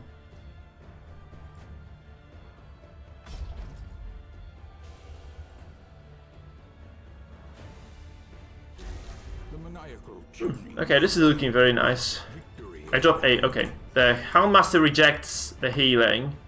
So this might be a bit of trouble later on down the line, but she is like super dead there as well. So overall pretty good situation. He might be a kill as well now. So this Houndmaster might die, but that's about everything there is actually happening in this. This game is super done indeed, Shadow, yeah.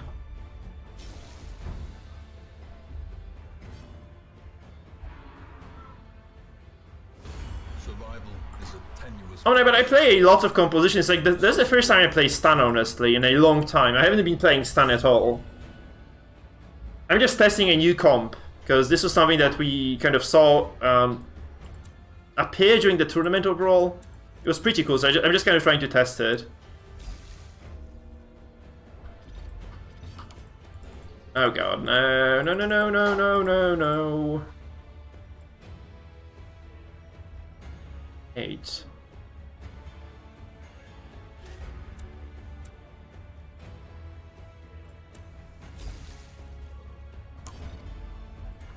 He transforms, this is okay, because I wanted to stun this anyway.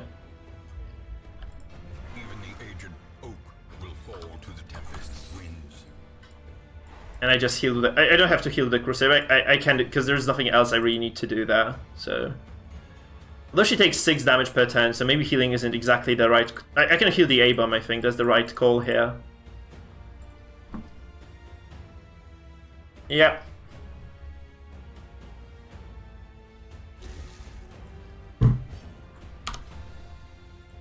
So I don't really agree with you, Omni. I feel like this is kind of fun to watch as well. I mean, it's fun to be playing this comp because it's just something new, right? You never saw the combination of stun and like heavy stress overall.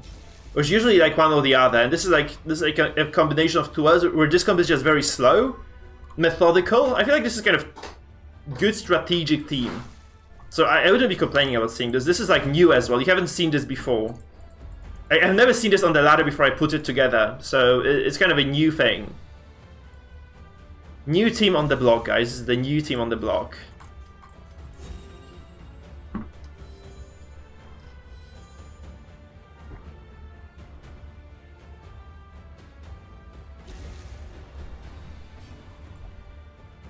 The A-bomb act. This is just a dead... yeah, she just dies now. I can switch a composition, obviously. These nightmarish creatures can be felled. If you guys want me to switch the team, I think we've been playing this team for a while. But I just don't think this is a... I know, this is not a fun team to watch or anything. The climb is going very well. We are currently 17-4. So 17 wins and 4 losses. So overall... we're doing quite well.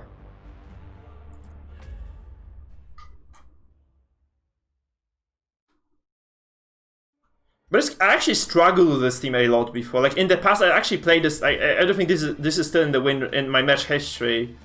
No, it's not. We have like the smurfing days only here now. Look at this, guys. I think this is more. No, this is 17-4, right? Yeah. Okay. I was actually testing this comp quite extensively before. And it wasn't actually looking this wrong. It's kind of good right now, though. It looks kind of good right now.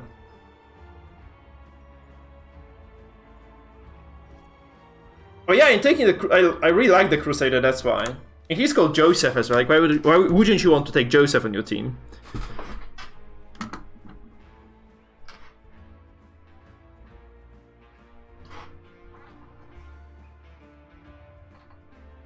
could try this later. I really want to reach Darkest though first. Oh, it might do okay. By the way, guys, I was actually, because this comp has 2 variants, you can also just drop the A-bomb, just lose a bit of stress, and just pick up the MAA here instead. It's just gonna be much more slower. You still have the repose though, and you get the damage debuff, so this might be a viable solution too. Okay, let's just kind of mix things up a bit, okay? Let's just mix things up a bit. Because I really actually want to play something else. So let's just play let's play Goliath's comp now. Yeah, it's like basically every composition I play does have the Crusader in it.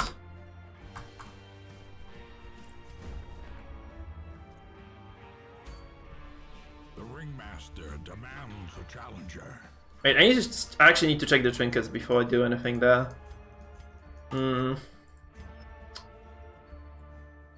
let's try this like this, and then we'll see.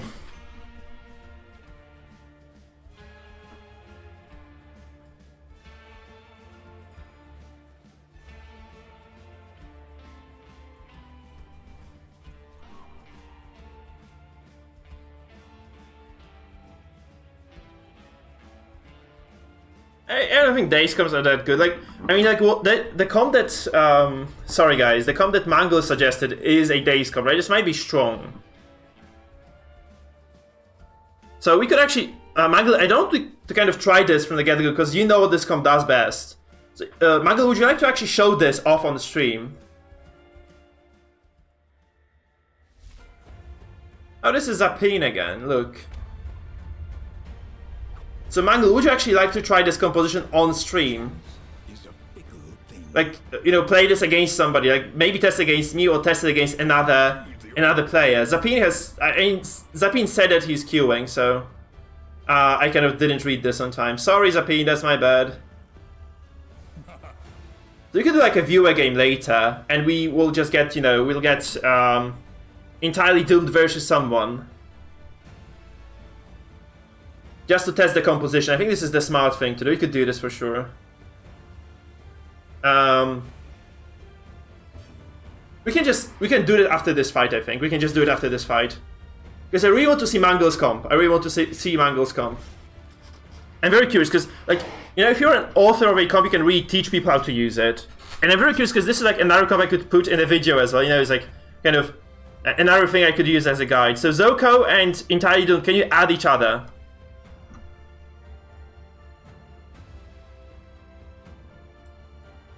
Okay, are we stuck here? I think the game just crashed or something.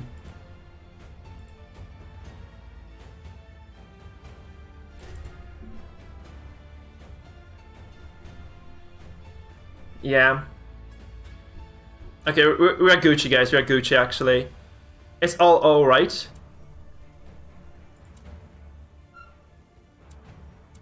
It's okay, people. It's okay. Righty.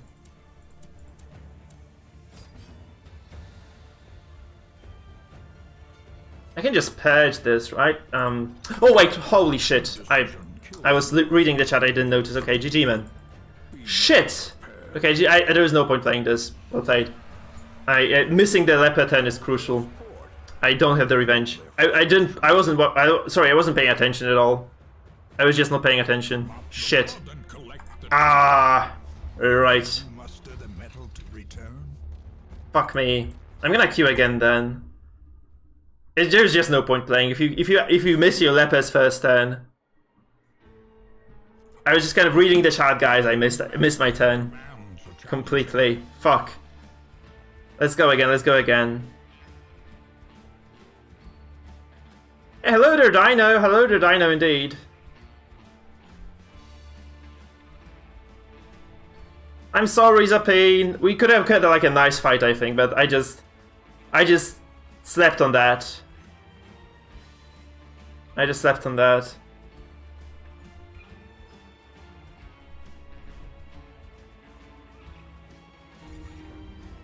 Not gonna count this as a loss because it was just kind of me going AFK. I think you guys are right on this. Or should I just count it as a loss? Oh, this is Zapine again. Oh, you actually re-queued into me. Okay, sure. Let's try.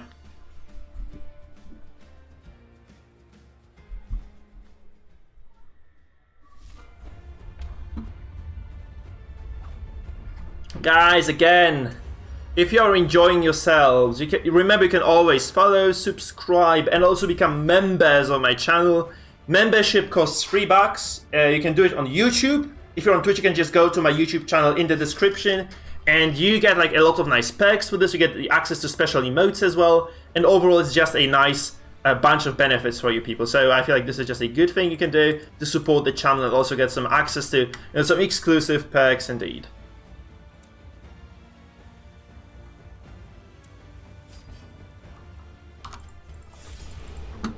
And I'm done self-advertising, so let's just kind of see how this goes.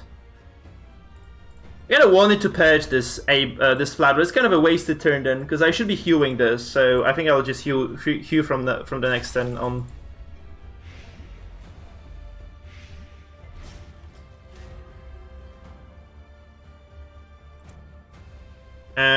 Yeah, righty, so...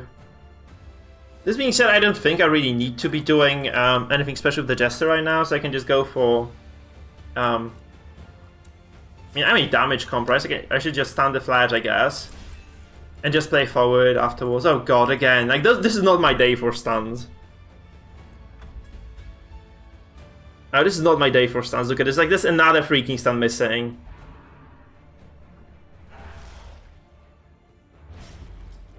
Seriously, I saw like so many of those missed today, but they were like very likely to hit. I feel like this kind of goes against the mathematics of it. 76. I think I'm just gonna use the ballad here.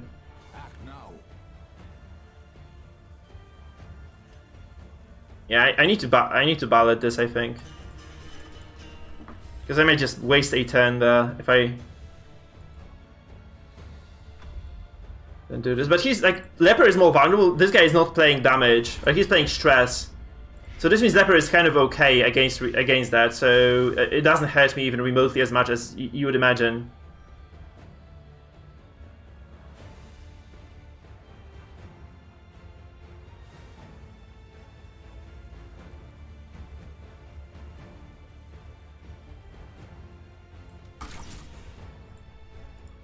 That's decent damage.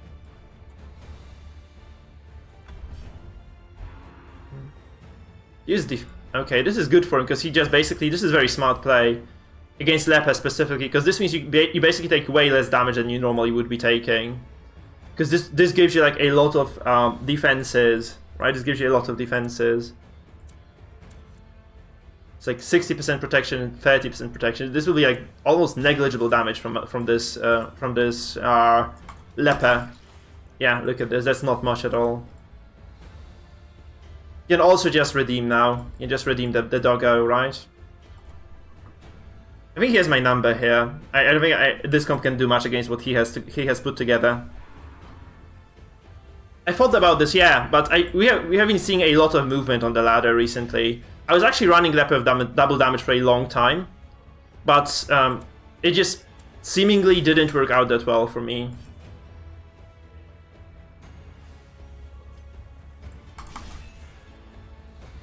Oh, look at this, and now that's like so unfortunate. Like 2 stuns, like I wasted 2 turns with a Crusader there, and I really needed this to hit because I really want to try to kill this Flag, and now I just won't be able to.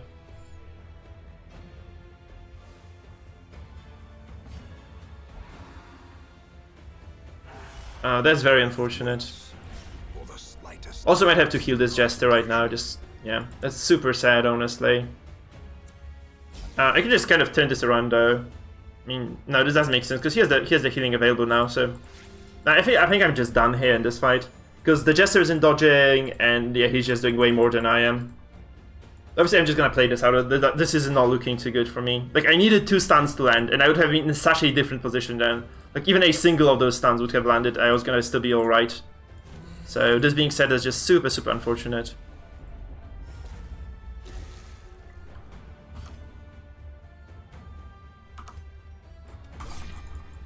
I mean, he doesn't have the Gauntlet of Absolution, but... I don't know how he landed that, but like, he landed this on the Jester, who had... And he landed this kind of 2 games in a row, so... Oh god, that's a crit heal as well. Okay, this is just over. Shit. It is just very bad for me overall, because this means I cannot ever kill this. I think this might have been my misplay, but... Yeah, there is like no way I can do this.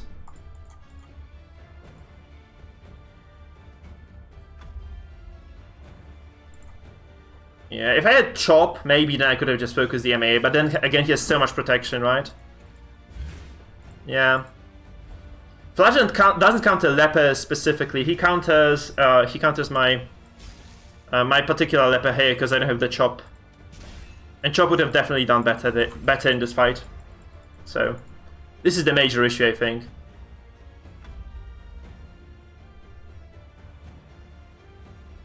I can definitely finale this Flag, right? I can definitely finale the Flagellant there. Unless he guards this now, right? I can finale, but I don't know if this is enough. This probably is too little too late, because he has done so much damage to me already. And yeah, I have just 0 ways of preventing this, really.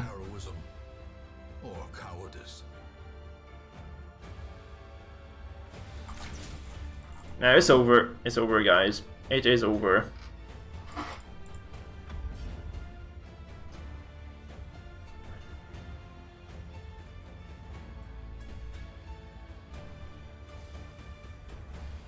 Yeah, so playing, I think this was not a good idea for me to queue up into Zapine with this.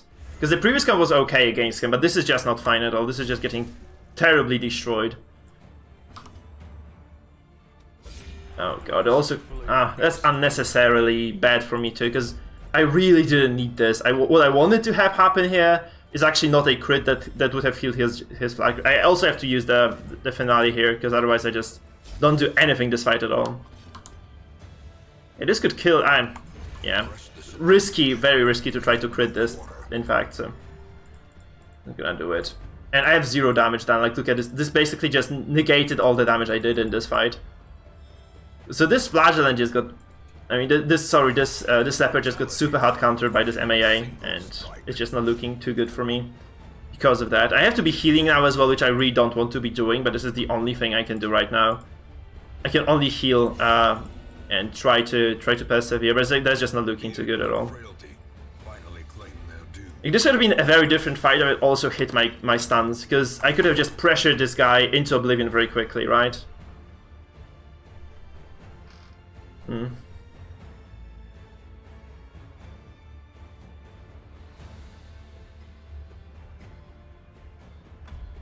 So yeah, like, if you're... I already have been saying this, right? If you have to heal against stress, you're like in a very bad spot already.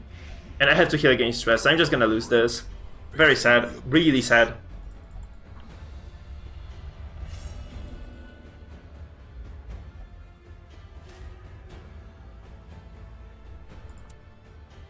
Stress Jester is shit though. Like, we have seen this on stream. This is just endlessly garbage.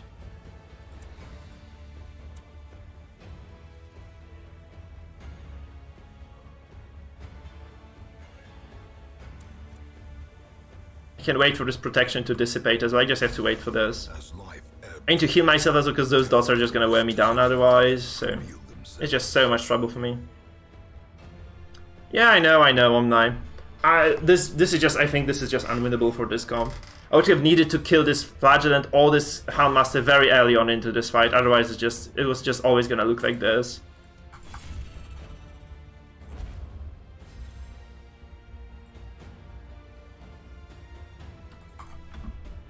Yeah, there's just no way I can win this. Yeah. And I could have just removed the guard from the get-go Zapine. That's the worst part. I could have just removed the guard with the Leper. I mean, sorry, the Crusader stun. I could have also stunned the Flagellant before that, and I didn't get either of those through, so that's why we are here. I think I'm just using wrong trinkets on the Crusader. I should be using the Gauntlet here. Because that's just kind of bad RNG, but I could have prevented that at all, like altogether. I'm just gonna go Berserk on this. There is no reason for me to play this safe, so I'm just gonna go heal this and hope this works. Boom! That does nothing. Oh, okay, GG. Oh, this just doesn't do anything.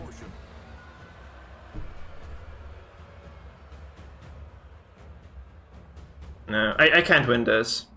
Doing 10 and 8 damage with this, that's just so pathetic. So, I feel like this Leper comp used to be good. I think like people are just playing too good stuff right now for this to be usable at all. So Leper might be shit again, actually. Because this used to look good, but I don't think this is good at all. Like, it gets smashed so hard.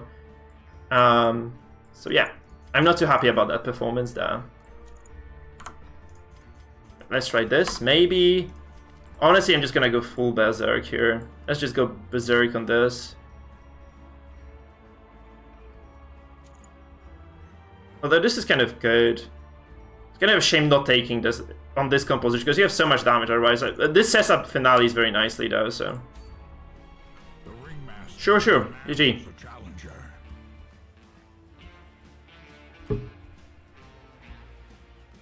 Yeah. Works very well against what I had, because the leper comp is very... James, I disagree. I feel like the leper comp is overall, like, this composition is very strong overall.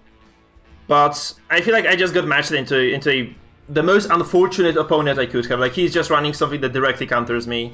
But leper does very well, because it's just an okay character. It's just an okay character. Like, you can watch Goliath streams, right? He'll show you how good leper can be.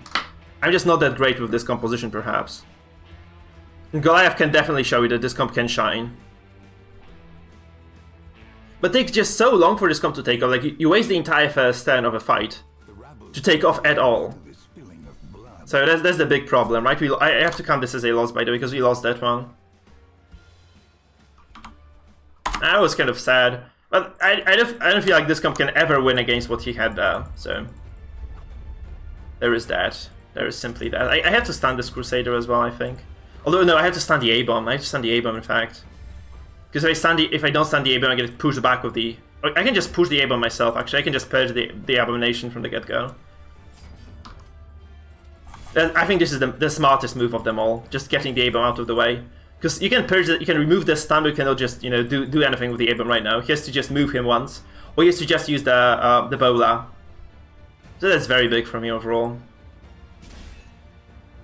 So he gets the momentum here. I can also regain the momentum, honestly, by just removing the stun. Have you noticed how big the head of the Jester is? I just realized how big the Jester's head is compared to the other guys. He's such a big fucking head. Yeah, I need to buff. I need to use the ballad here for sure. I'm just gonna purge the stun here, I feel. I have to purge the stun there.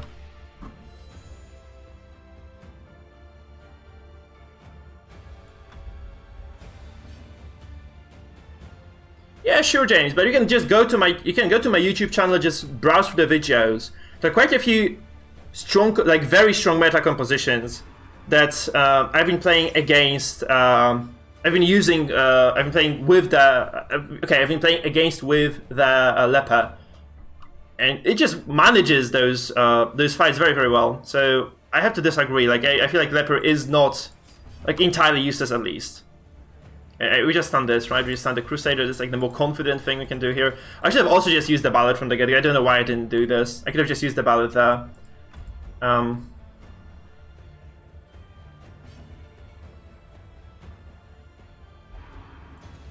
Dodge again, please. He doesn't dodge. It's kind of funky. He gets those, like, people having... Okay, we double resisted everything. Holy fuck, that's very nice, actually.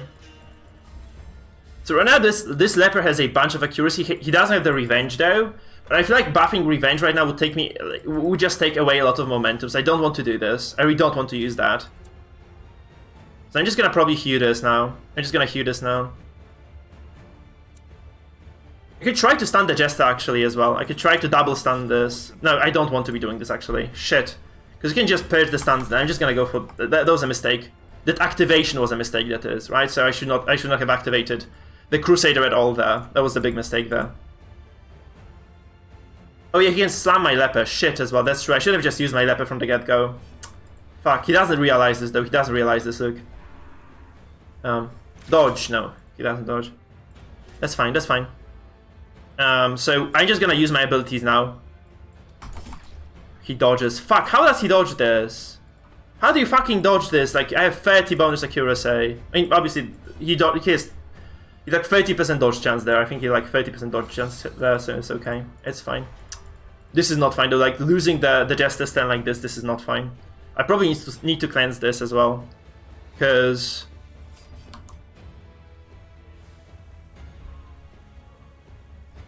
this potentially takes down either of those characters to 0 though, so I might just do this. Okay, he finales me, in fact. He just finales me anyway, so I should have healed this. Fuck, that's my... Oh god, I'm just so bad at this. I should have just healed my Jester. So bad. I'm so bad. Fuck. Oh shit. Oh god, this is so bad for me. Holy shit, I should have just used the healing there. Oh my god. I fucked up, yeah. I kind of dropped it. I dropped the ball on this completely. Ouch. This kind of hurts. Holy shit, Shadow of the donation! Thank you, man. Thank you for the $4 donation. Thank you so much, man.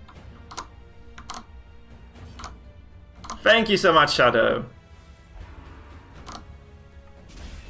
That was so stupid. I'm not good at this comp anymore. I used to play this a lot and I was not thinking correctly here. So I did definitely drop the ball on this. Absolutely did drop the ball on this. I dropped the bowler on this, guys. I dropped the bowler on this. And I'm gonna just clear this stun. Because I want to Zealous. I think I just want to Zealous this. And then I can shred these guys later if I... So Battle... Okay, he heals for a lot actually. He heals for a bunch more than I expected it to. He has the breastplate, right? So... Teetering on the brink. It's not over yet for me, right? It's not over yet for me. It's definitely not good though. It's definitely not a good spot for me to be in. He drops Absolution here, okay. So he's playing this super safe. I can relate to that though, I can relate to that.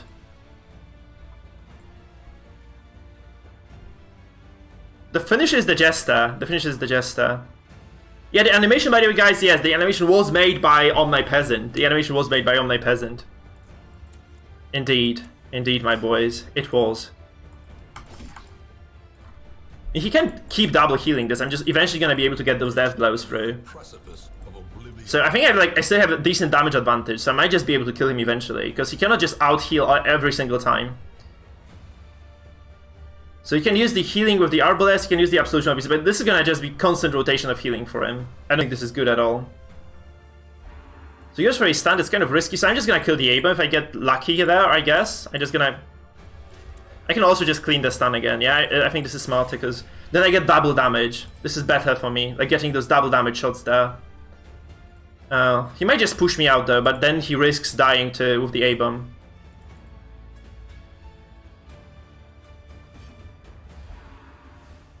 Okay, he goes for a push now, finally.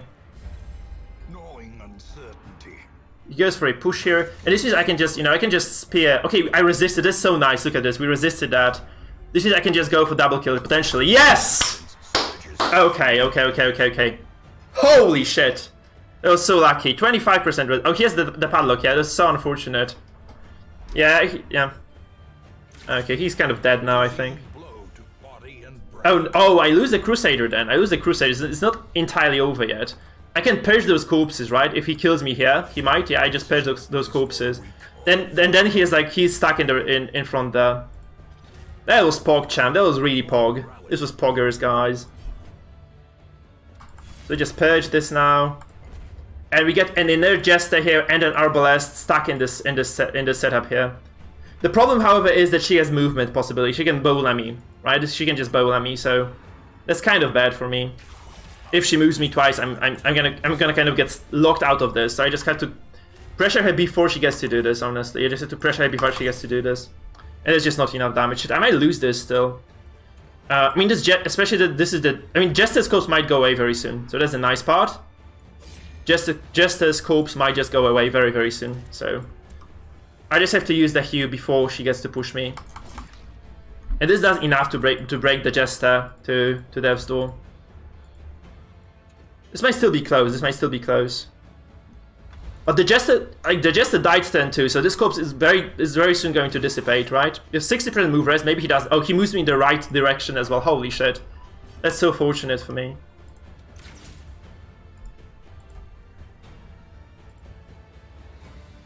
Man, this was so lucky. This is so lucky that push on the Crusader not going through is just so lucky. I would have killed a single target, and this is just this is just so bad for him. So see, Leper left unchecked, even when you fuck up really hard, is still a big threat. He's such a big threat. Well, like right now I'm safe as well from the pushes. Like, okay, kind of safe from the pushes anyway. And this guy can't heal, right? He can't heal for shit, so he's just gonna gradually drop to within the death blow realm. And yeah, hopefully I just kill him before he kills me. So he might take me to 0 HP this turn, but I have the Solemnity on the left as well, so that's good. And I might just kill the Jess. He has 60% death blow res. Yep. Alrighty. Yeah. This was 35% kill chance, by the way, because I had the Writ of Execution. This is Writ of Execution coming into play. He said he loves RNG indeed, so yeah, he got a bit of it. I didn't get a point for winning though. I didn't get a single point for winning this. A bit odd. By the way, Shadow, I was kind of not paying attention because I was too focused on the fight.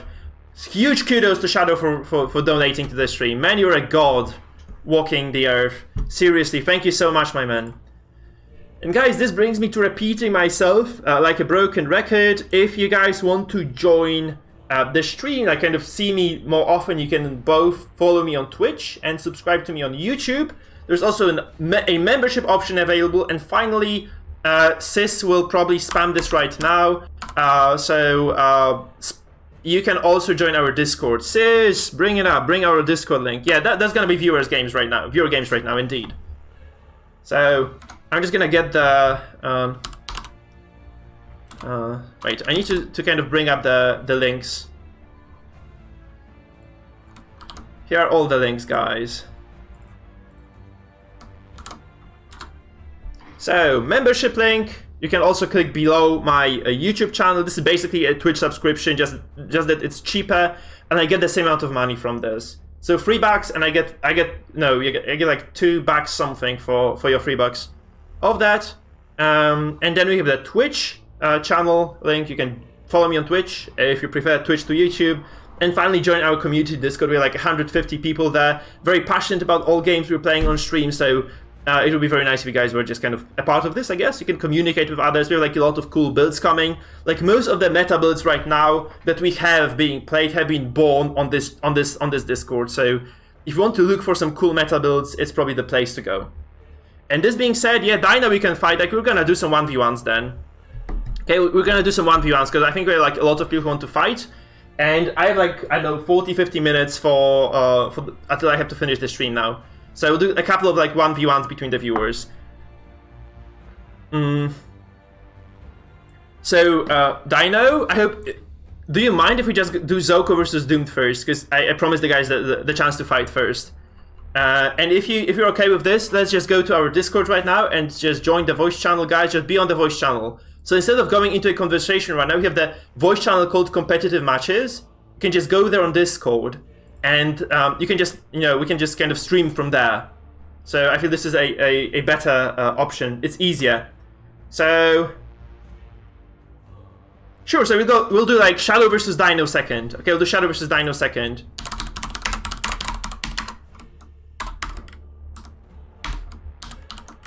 So we're gonna do. Who else wanted to fight actually? Because I think there were more people who wanted to fight. Who else wanted to do like viewer games? Or is it just Dino versus Shadow?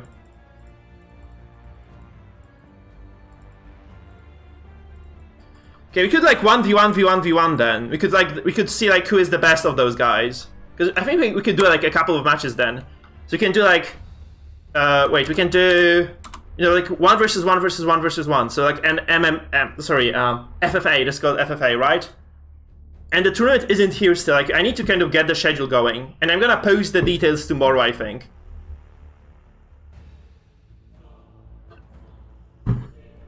So let's do Shadow versus Dino versus Shadow, Dino, Zoko, and Mangle. Right, so it's gonna be... So the first match is gonna be Mangle. If you guys want to participate, of course. It's gonna be... Let me just kind of draw the schedule very quickly, okay? So Mangle and Zoko, prepare, okay? Get the stream ready. So go to our Discord. There's a channel, their voice channel called Competitive Matches. So go to our Discord, guys. Prepare the stream, okay? Mangle and Zoko. Zoko, are you still there, by the way? I think you are. Yeah, Zoko is still there. So just... Mangle, can you stream for us? Can you stream for us, mate? Mangle, Shadow, Zoko, Dino. It's gonna be Mangle versus Zoko. Then it's gonna be Shadow versus Dino. Then gonna be Mangle versus Dino, and Shadow versus Zoko, and we're left with one matchup, I think. Everybody has to play 3 games. Mangle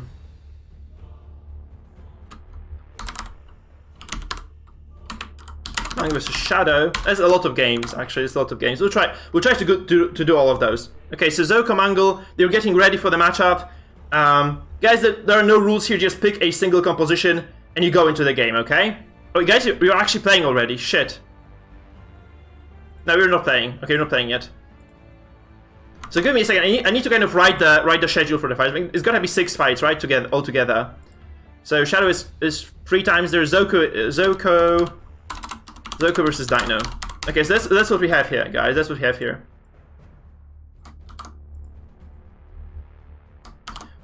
So the schedule is as follows. We're gonna be doing 3 games today. The FFA format.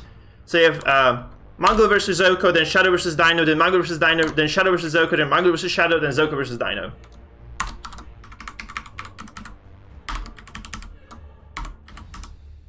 So I'm just gonna kind of separate them maybe so that it's kind of more transparent on the stream as well. Because I don't think we can post 2-line messages on streams. So we'll have to do it like the hard way. Guys, we have to do it the hard way. So here it is. Here's the list of the matchups.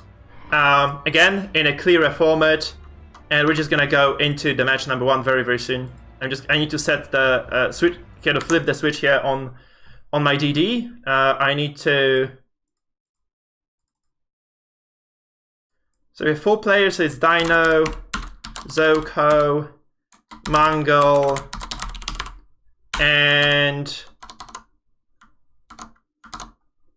Shadow.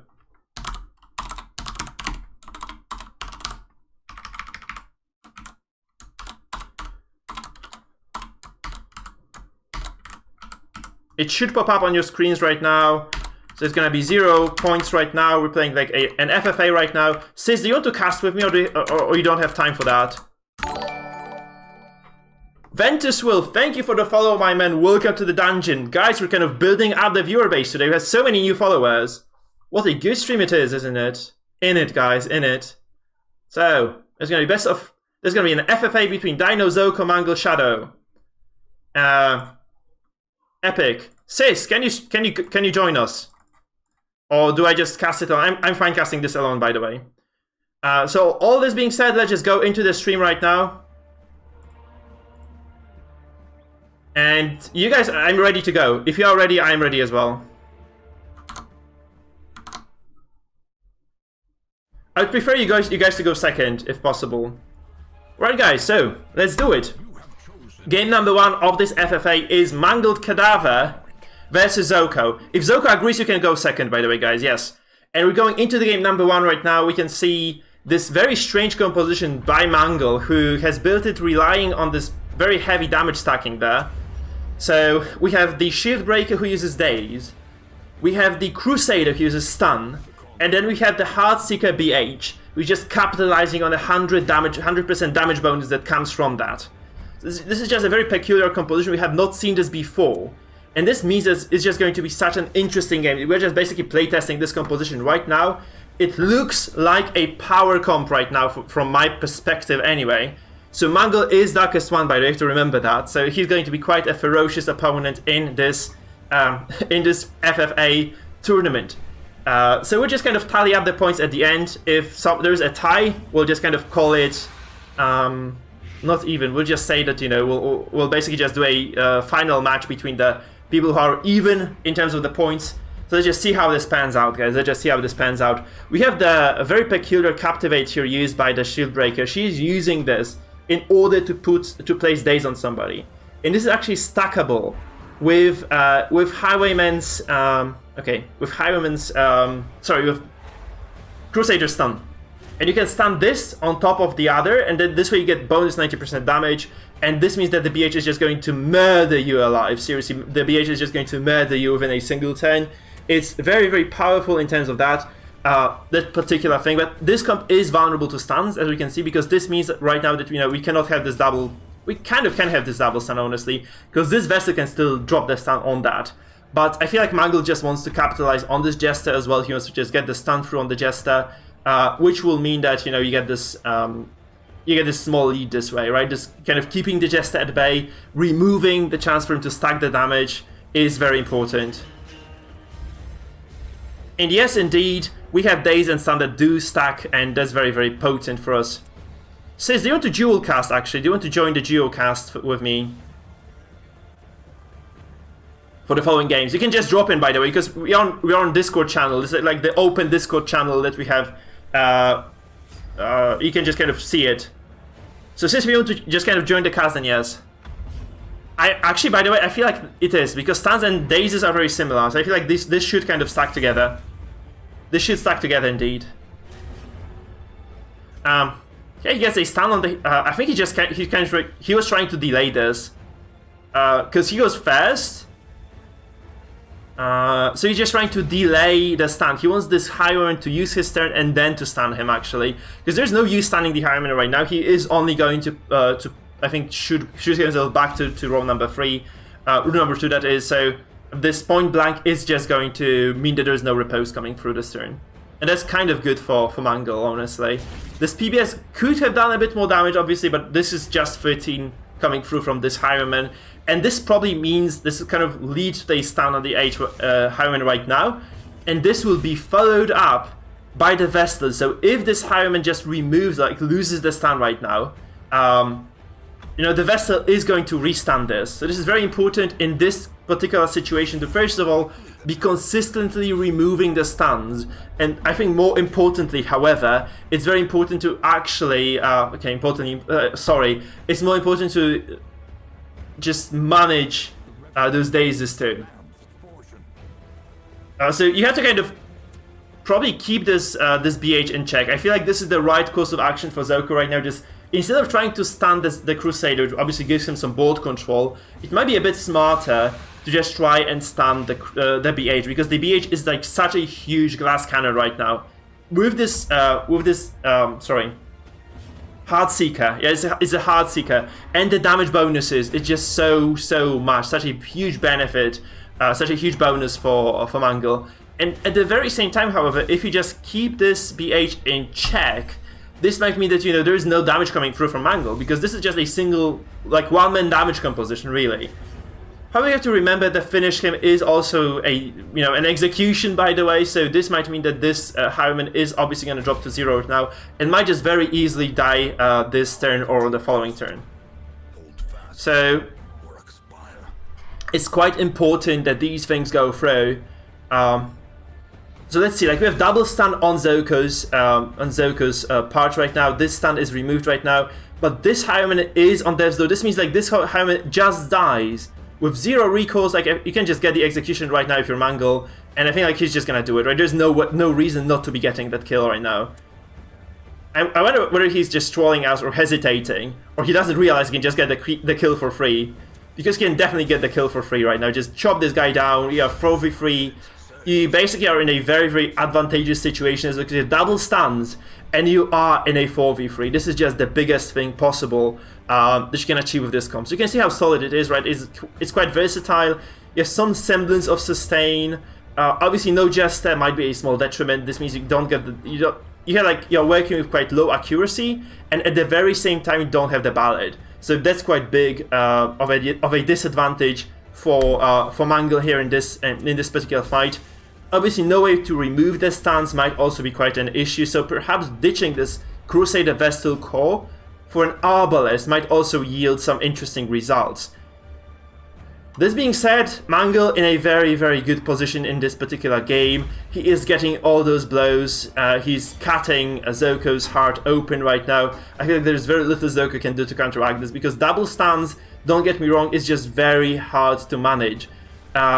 And he has such a mobile composition, like a lot of those characters can act from most of the rows, with the exception obviously for this Vestal, so she might be in trouble next turn. However, you have only 35 dodge on Zoko's Shield Breaker, which also means that she is just not going to be under that much threat, right? So it's like, sorry, the Shibaka is under threat. What the hell happened there? Oh, I know what happened. He just didn't want this this BH to be moved backward to position number 4, right? That's what happened, really. So he just kind of sacrifices this turn for the sake of the BH. That's, I guess, acceptable, though it might hurt him in the long run, right? We have the moving to position number 2, which exposes him to double stuns, by the way, but it also means that you know, he can finale. So he's going to be this constant threat right now, and the Vestal has such high accuracy with this trinket. The book gives her plus 15 accuracy to range skills. Those stuns from Illuminating Flare are the strongest stuns in the game. Like, so consistent, extremely potent. Like, they're just going to be quite a big problem for Zoko right now. Obviously, Zoko has a stun of his own. He can kind of counteract that right now. And Manga is actually taking quite heavy damage here. So, considering the amount of finishers on Zoko's side and the finale as well, this fight is not over it. You can see that the Zoko's Shieldbreaker also sports this finisher on her. We see that the Crusader of Manga actually goes for a stun, double stun for this Jester. I'm kind of surprised by this. I guess he's just trying to bring the Jester to 0 HP, force the heal from the Vestal, and this might mean this might spell the end of the Jester here. Oh, that's kind of a strange move. Actually, I expected the heal coming through, because this is just a dead Jester right now. We cannot prevent this anyway. Obviously, this can be counteracted by Zoko's Shieldbreaker, so this can be a 1-for-1 trade right now of kills. There is just nothing else happening here, right? Yeah, I guess. This can be probably just a trade of kills right now. You can use Caltrops, by the way, to just drop some DOT as well on the enemy team, but this is a 60% chance to kill them. This is not that confident of a kill blow, so you cannot secure the killing blow with high confidence there. Let's say kill coming through as well from the Caltrop. So he took the risky play, and this is going to pay dividends right now, because this was obviously a risk that he was taking. But at the very same time, this might indeed mean that those bleeds will turn the fight around, because this is just the damage that Mangle just very much needs in the late game stages here. Zoko is going to go for the puncture right now, I feel, and this is just going to spell the end of Mangle's BH. I mean, there's a coin flip still, but this is still potentially going to be a kill. Let's just see this in practice. Puncture comes through, and this is not a kill. Okay, this is such a terrible spot for Zoko right now, because this is just a low... This is row 3 Vestal, and this is a stunnable shield breaker. This is probably just going to be the end of this, because you can just stun the Vestal right now with your own Vestal. You can just heal with the Crusader if you want to just prevent those deadlifts from coming through. And this means that, you know, you can just basically control this fight from here on. You have double stun available against 2 characters alive. You are in a prime position to take this game if you're Mangle right now. So this comp works. It's kind of slow, but it works, right? It's kind of slow, but it works. Obviously unfortunate, because this could have been such a different situation for Zoko if he had been able to get this this finisher with the shield breaker there. So it's kind of big that he didn't get this for Mangle, but this just basically secures this kill. And this is also a pull on the Vestal right now, which means she's basically inert. She can only use Illuminator, which basically does nothing. So right now Mangle can potentially just, I guess, go for damage first of all with the BH, and then once this DOT procs, he can just heal the Crusader, make sure that he doesn't die at all this fight, and this should be the curtains right now. This should just be the curtains for Zoko there. I don't see any way for him to come back into this. You just heal right now, you have double healing available, you have 2 stuns. Whatever happens right now, that whatever Zoko tries to pull off, I just don't think it's gonna work, ever. I mean, you can try to do like 2 damage, 3 damage with this Illuminate with the Vestal, and then follow this up on the... No, never mind, you just can't do anything, can you? Because anything that Zoko does is just going to be consistently countered by those heals from Mangle. You can just heal with Crusader and Vestal, and then just kind of follow this up with damage coming from the BH and from the shield breaker. He doesn't actually even have to be doing this right now. So that's just courage. I feel like there is no way that Zoko wins. If this was a stress comp by Zoko, you know, 2 characters can sometimes turn this fight around, but this damage composition by Zoko, not being able to deliver anything, not being able to land the finale either, is just so big for Mangle. Like being able to just eliminate 2 characters from the get-go and just kind of control the pace of the fight from there on. So We see the stun coming through on this Vestal as well. By the way, I feel like the brass knuckles are a must on this. Like, just giving up this confident stun is probably a game breaker sometimes, so you really don't want to be doing this. So Mangle right now just can be spamming whatever abilities he finds suitable, and he's just gonna be okay. Like, basically whatever he does, he's just gonna be okay. So he can activate his BH again, deliver a killing blow, and then heal the Crusader. And that's just basically the name of the game right now. This single shield breaker cannot withstand the amount of damage and control that Mangle brings to the table. There's just no way in hell this is gonna happen. So looks like this is just going to be a kill confirmed here, and that's all she wrote. I'm just taking a sip of water, guys. Solo casting, not an easy thing to do. Shepherd Doggy, hey there, man. Nice to see you. Nice to see you as well. We are casting some viewer games right now. You're late. We're doing a viewer tournament, like 1v1, v1, v1, like an FFA arena here. I think people enjoy watching this live, so we're just going to be doing this. Sis is going to join the dual cast as well next time, so I'm not going to be that exhausted by those casts. I think that's just going to be very nice overall. By the way, if someone else would like to join the cast, if you guys would like to try your how do they say this in English nicely? I'm just over here preparing for a minute, brother. Sure says no problemo, no problemo. If anyone else would actually like to try casting games as well, I have nothing against this. If you guys would like to kind of join this, be a part of the stream, be a part of the live cast, you know, I'm all up for this. So if you, just let me know, right? If you guys want to be casting. Zoku surrenders, and this brings us to game number 2, and we're actually asked to change the schedule a little bit. So first of all, let me just change the BO freeze here. So we have Mangle here with a win on the board. And first of all, so we have a Mangle winning here in the first matchup. I just need to move this around. So it's going to be Zoko versus Shadow, I think, right? That's the second match then. I think this has to be Zoko versus Shadow then, because Dino said he wanted to kind of take his time there. So it's got to be Zoko versus Shadow coming into game number 2. And it has to be Shadow versus Dino in game number 3 then. So we'll have like double matches then. So Mangle, you have to wait for your 10 then, and we'll see how this goes. So we have to close the stream right now. And Shadow, you have to come, and one of you, either Zoko or Shadow has to stream now for us. So join the voice channel on Discord, guys. So Zoko is already here, so you have to get Shadow in. And one of you, can you guys actually stream? Zoko is streaming for us. Thank you, Zoko. Thank you, my man. And let's go into game number 2.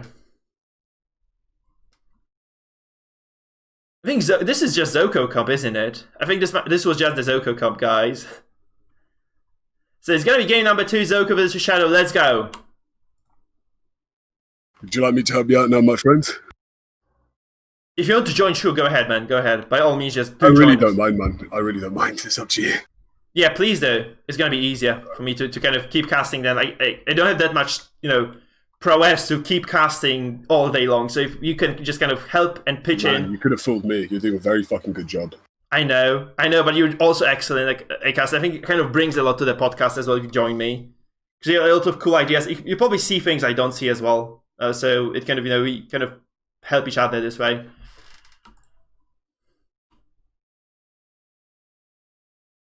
So Zoko, I can't see the stream actually. I cannot see the stream, man. You're having some technical issues. He can't hear us, I think. He can hear us.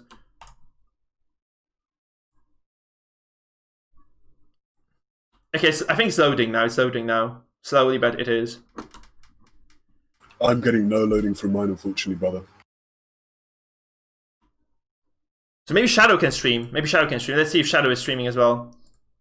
Let's just jump to Shadow's stream. Maybe Shadow. Yeah, Shadow is streaming correctly. So let's just jump to Shadow. It's okay, you don't have to be streaming at all then, man. We have Shadow stream, so it's okay.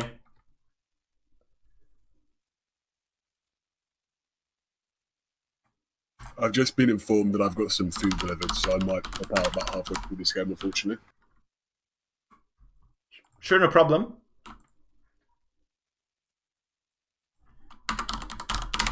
Oh, Shadow Soul here, coming in as a novice, I believe, coming against this big boy Zoko, the veteran, with a very scary Season 1 headpiece there. Got to be a little bit worried if you're Zoko coming in. Chance is a fickle thing. The contest. Okay, sorry guys, I was just trying to set it up. Sorry sis, I was trying to set up the music, but actually Shadow fixed it for us. They have all the sound ready. Perfect. The buffoon is flummoxed. You kick us off, big man. Right, so let's see what we have here. So we have a Leper comp by Shadow against the Zoko comp again coming through from Zoko. We could call this the Zoko comp, I think, because the guy just plays a very similar setup. Like, he focuses heavily on using this Highwayman here, and he just tries to safeguard the position using this Highwayman unless he gets stunned too much. I feel like, actually, this might be a big improvement if you do take, you know, an Arbalest to accompany this Highwayman into the fights. Because this just brings you a lot of versatility. It counters a lot of what the stun comps bring to the table as well. So I feel like this might have been a bit better. Well, we see this Vestal here from Zoko. While it doesn't have the ability to remove stuns from his team, it has that offensive stun capability, which really, against anyone but an enemy Vestal, will kind of act as a counter stun there. It'll hit him, interact before he can stun you there. So Zoko here, Vestal is obviously a much more offensive choice here, which I think is going to pay dividends with this this Jester, that shield breaker as well, the ability to jump backwards and forwards, push that Jester into a finale range when he needs it. It's a really, really powerful comp, not even to mention that innate dodge. Yeah, it's true. You just have to wonder if this Vestal of Shadow can't just focus and killed. I mean, you have the shield breaker, you can just pull the Vestal forward, just keep her stunned, and this also opens up the Highwayman to not being stunned at all throughout the fight. So this might be quite big actually for Zoko if he kind of realizes he can just pull this Vestal forward, just permanently stun her. This might just allow him to keep control over this fight, because I feel like what might be preventing Zoko's victory right now are those consistent stuns either on the Jester or on the Highwayman, right? I think exactly. We've seen a little bit of a divergence in play between Shadow Soul and Zoko and these initial stuns here. Shadow Soul chose to stun the Jester, obviously paying credence to how powerful that finale is. But Zoko here throws out his stun on Shadow Soul's Bounty Hunter, stopping the stun, that movement interaction with the Vestal there. Zoko, if he's and like he did that, pulling the enemy Vestal in, and here we go, we're seeing a mirror here, but Zoko is one turn ahead in this pull game. Indeed, so he's gonna get the stun, I think. He just has to go to the stun on the Vestal right now. And then he just has full control of this fight, because he can just indefinitely keep this Vestal stunned, unless Shadow actually purges, tries to purge this the shield breaker, right? Because this might mean that, okay, actually that's very wow, look at that hit! That's crazy. Non-crit, right down to death's door. Yeah, and there is no healing available for Zoko right now. He might just lose this Vestal. Like the Bounty Hunter's not active, so yeah. He does just have that one opportunity with the Highwayman there, but God, if you're going to get a crit that heavy, I think you might just follow it up with the RNG luck to get the death blow. Indeed. This might be a kill. Look at this. This is not a kill, though. Powerful setup turn, though, with that riposte active. It means that he can't stun him or the Vestal will die again. No. Actually, it's highly unfortunate because he moves his BH to 4th this way. But Zoko can heal right now. Zoko can just heal and reset the fight. I guess he just has to do this. So he has to concede the stun lead the same way. So by the same virtue, by healing this Vestal, he concedes the advantage he worked so hard to get. Right, so the previous turn was about the setup on the Vestal. This turn is actually this turn actually nullifies a lot of this, because this Vestal is just free to roam the land. She can just again restun the Jester potentially. However, you have to notice that Shadow Soul. I'd like to see a stun on the shield breaker. You really don't want that Vestal pulled into first. No, you don't. I think this is kind of a bad idea, but bad move by Shadow. Because if this Vestal lands in first, she has 0 HP as well. There's no recourse. Like, she's just gonna be dead. Highwayman here used his aggressive push forward there. He didn't get pulled in, but he's still at death's door. Yeah. He can't heal himself now. He just effectively healed himself, so he's okay. That pull is gonna destroy him completely. And he's not choosing to heal himself. Look at that. He's going very aggressively, trying to pull on that enemy Vestal. Yeah. A sorted case you cannot... What do you think the reason for that was? Because that Jester there, not in finale range, not a particularly giant threat.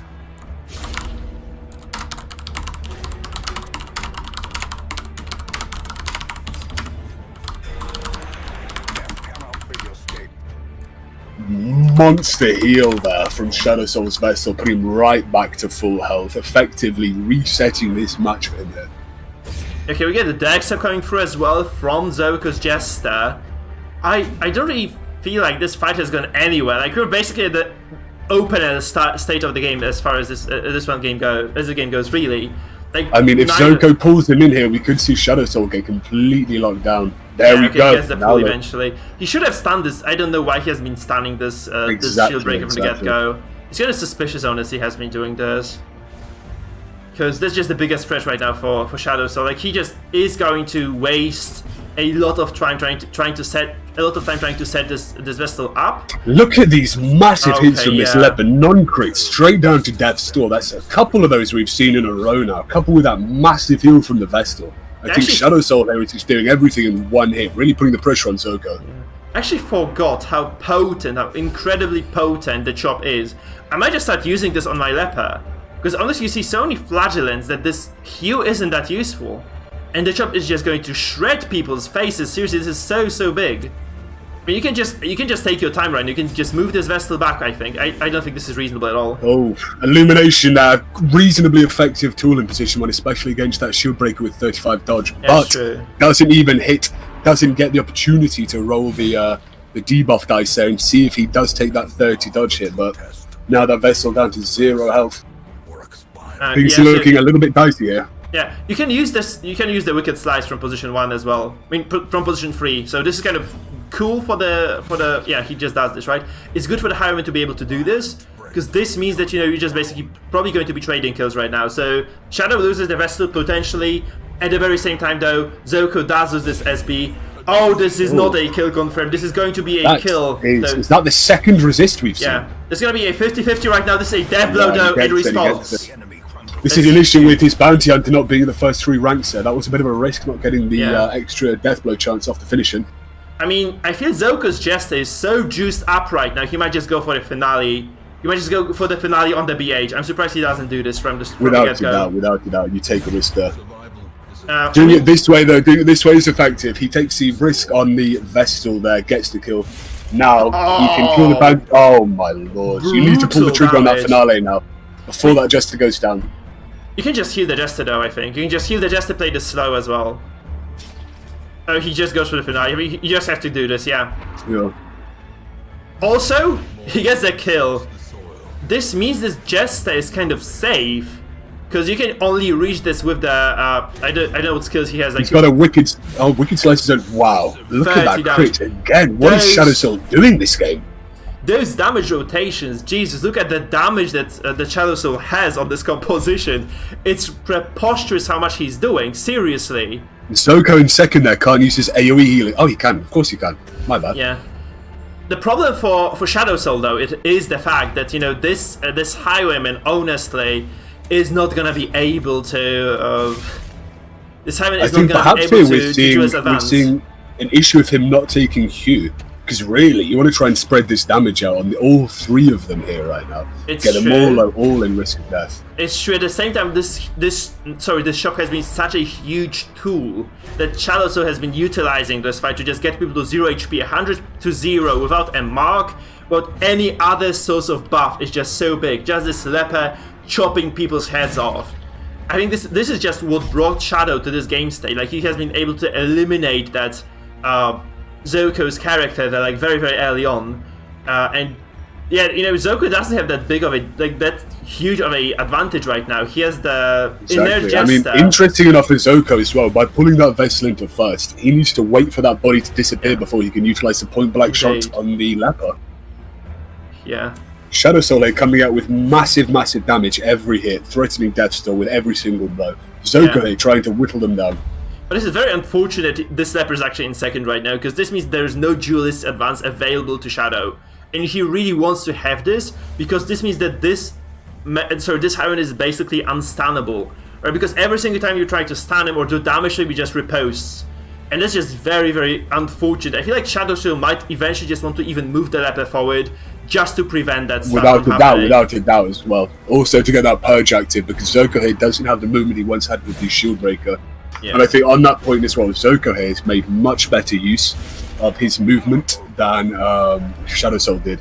Indeed. That shield break obviously allowed him to push the Vessel into first, which Shadow Soul wouldn't have been able to do unless the Vessel from Zoko was positioned in third. But still, Zoko taking advantage there of this kind of movement-centric game. You see the Vessel screaming corpse in the first row. That's not a sight you want to see.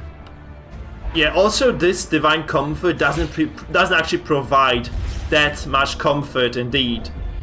Because of those bleeds coming through consistently because of the BH, right? So you cannot. I think otherwise, if this, those caltrops hadn't been an issue, I feel like Zoko would have been easily able to out-sustain what Shadow Soul has brought to the table. But right I think now, Solemnity here an obvious idea. Yeah. Yeah, if you get stunned here with 50% base resist from that Zoko, you're probably just dead there. yeah, this might be an opening as well for Shadow Soul. Okay, it's not because this stamp comes through. It's so unfortunate, honestly, for Shadow Soul that this leper isn't first. I mean, we can see the entire kind of layout of his team. He's got a Bounty Hunter fourth, a Vestal first, and this awful combination where he can't move forward, as you said, with a Highwayman without putting his leper back. It's all came crumbling down for him. He's been out-controlled here, and now he's being slowly whittled down by Zoko. I feel like Zoko is just going to eke out an advantage here. Like he might confirm the killing blow right now, this finish on the Jester, and this might just be curtains for Shadow. Look I think close. without a doubt you go for the Dark Stab here, try and get him down. Oh, this is very unfortunate. This is the second time this happens, by the way. That's not the first time this killing blow doesn't go through for Zoko. This is the second Dark Stab we see that just doesn't confirm a kill. So, kind of unfortunate. Yeah, you might just use the Duelist Advance right now, because this prevents the stun from coming through. But at the very same time, though, this leper is in trouble, right? So, I don't know. You can I want to see that Jester Harvest. That Jester Harvest, get both of them down. He's going to put himself down, but if he kills that leper, he's got the opportunity. Okay, he plays defensively, healing first. Very odd, considering that riposte is going to do a lot of damage to him. Yeah, at the very same time, this leper is just not going to do anything, right? So he has to move forward, and he just dies right now. I think he just dies right now. I think for Shadow Soul here, you maybe even might have wanted to move him back, get him out range of the damaging abilities. Solemnity, try and wait for these DOTs to take down, the corpses to go, get all the riposte out, and then try and play even more. Nah, that's what happens if you don't, You're obviously going to die. 100% of the time you take that route, your leper is dead. I feel like Zoko can just, unless Shadow does something to this Vestal right now. Okay, he does the smart thing. Very smart. That's exactly what he really needed to do there. He needed to damage the Vestal, but he cannot do this again next turn, which forces the heal, because she could have otherwise just risk dropping to 0 HP just to get that stun off. Right now, this is just not an option for Zoko. He has to heal this. He keeps himself alive in this game, and those boys, like this Jester, this Highwayman might not have enough in store to actually eliminate this Highwayman right now. Yeah, I think Zoko doing the only thing really he can do, trying to set up damage for future turns. At some point he's going to have to bite the bullet on that stun, because when stunned, your riposte is not active. Yeah, indeed. So what Shadow has to do right now, he just has to point blank, right? I think he just has to point blank, just to set. Okay, yeah, he does the right thing.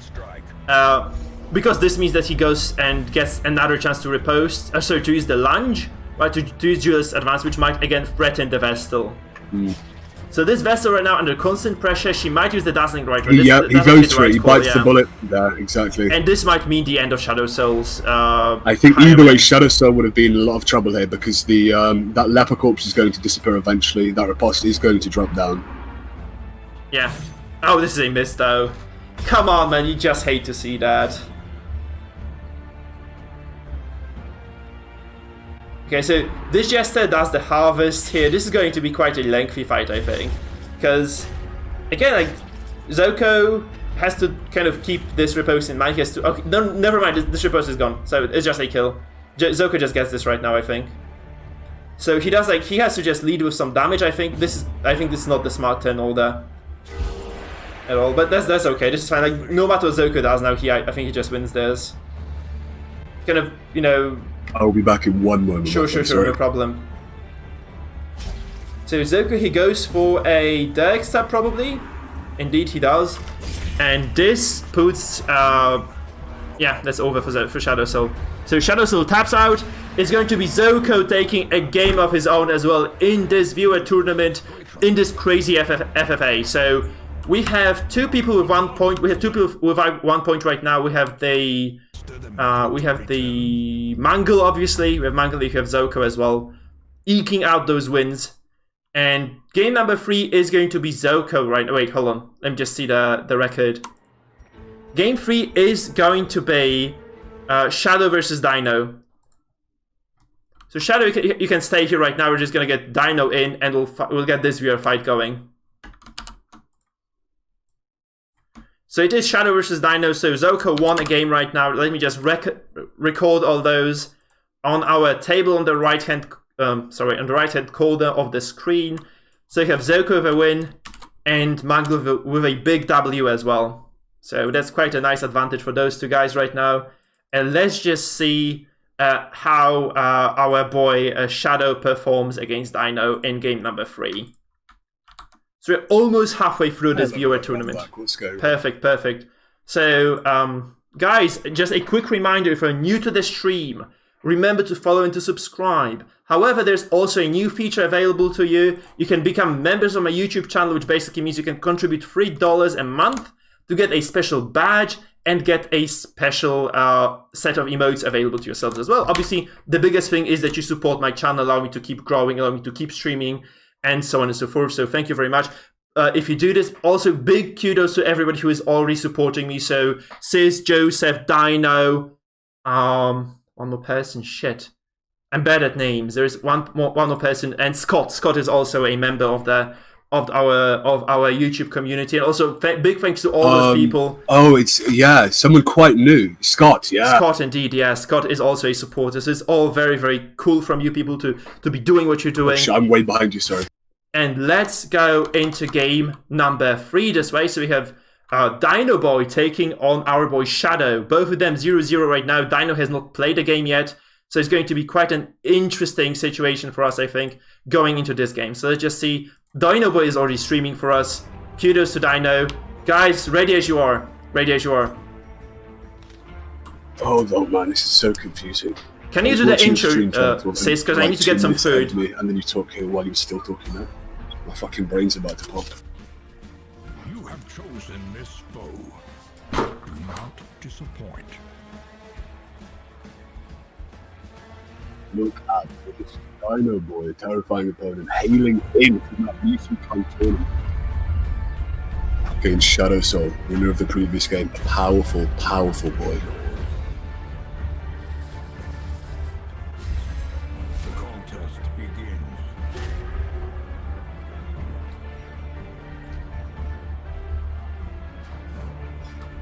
Are you here, Mike?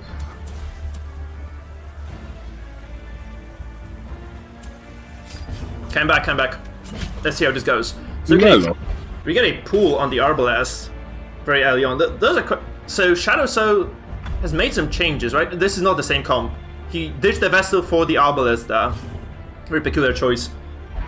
And then we have this Leper comp from Dino Boy. Actually, that's quite strange as well. The Occultist there looks like an odd one out, really. What do you think this Occultist's purpose is right now? Well, I think that Occultist is obviously going to come out with the Stealth, perhaps a very, very, very important defensive ability. Especially on that Bounty Hunter, stop him from being manipulated, let him really get that finishing blow whenever it's necessary. Likewise for the Leper, against someone with maybe double movement trinkets.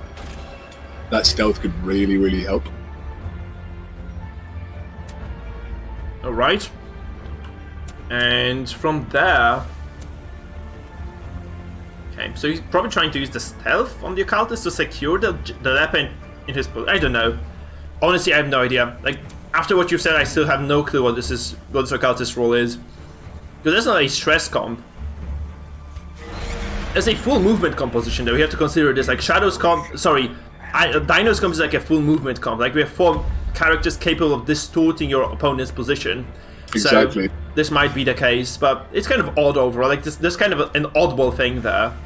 Well, I mean, the Occultist, on the face of it, not a very, very powerful character, but he does have 15 base dodge, 4 monkey spawn, and 30%. That's pretty good. He's got that very, very good movement ability that also does a little bit of horror stress over time. He's got Stealth, which is the most unique ability in the entire game. Against this Arbalest with an illuminating flare, though, perhaps not the most impressive thing.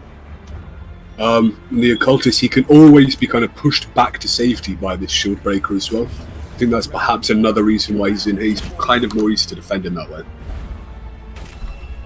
Also, this Arbor is being constantly kept in position 1, and this might be a problem for Shadow very, very soon, because this leopard is just going to start dishing out tremendous amounts of damage.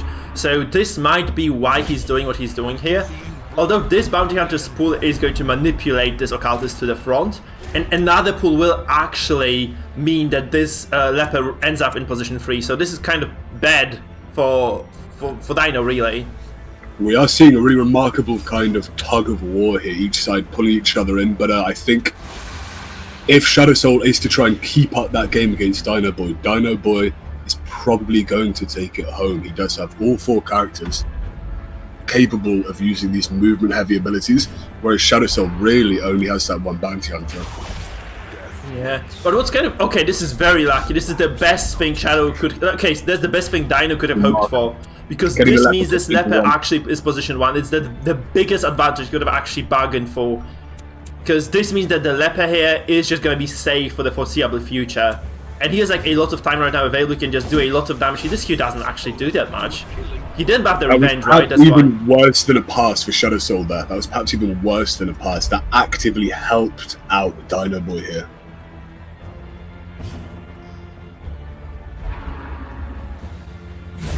And that wicked slice death blow going right through onto the occultist. So I'm trying to eat. I need to just kind of go away for a second because this is like way too juicy. I've kind of tried eating you an gotta apple, get Mike. It's ridiculously juicy. Sorry, guys.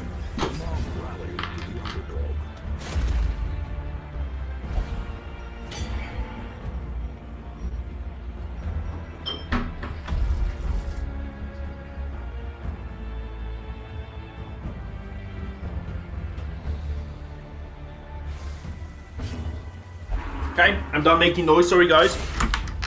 I'm so sorry.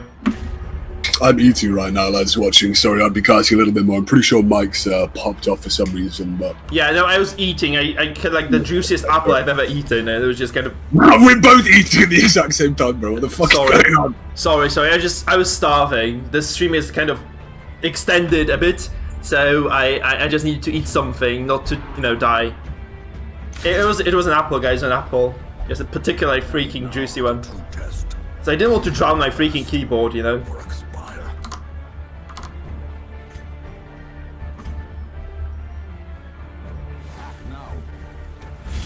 Okay, we get a purge again. I'm really not sure. Like, a lot of things have happened like when I was gone. So this occultist has gone down. This shieldbreaker is almost dead as well. I feel like Shadow is just gonna take it. Because this leopard hasn't done anything, really, this entire fight.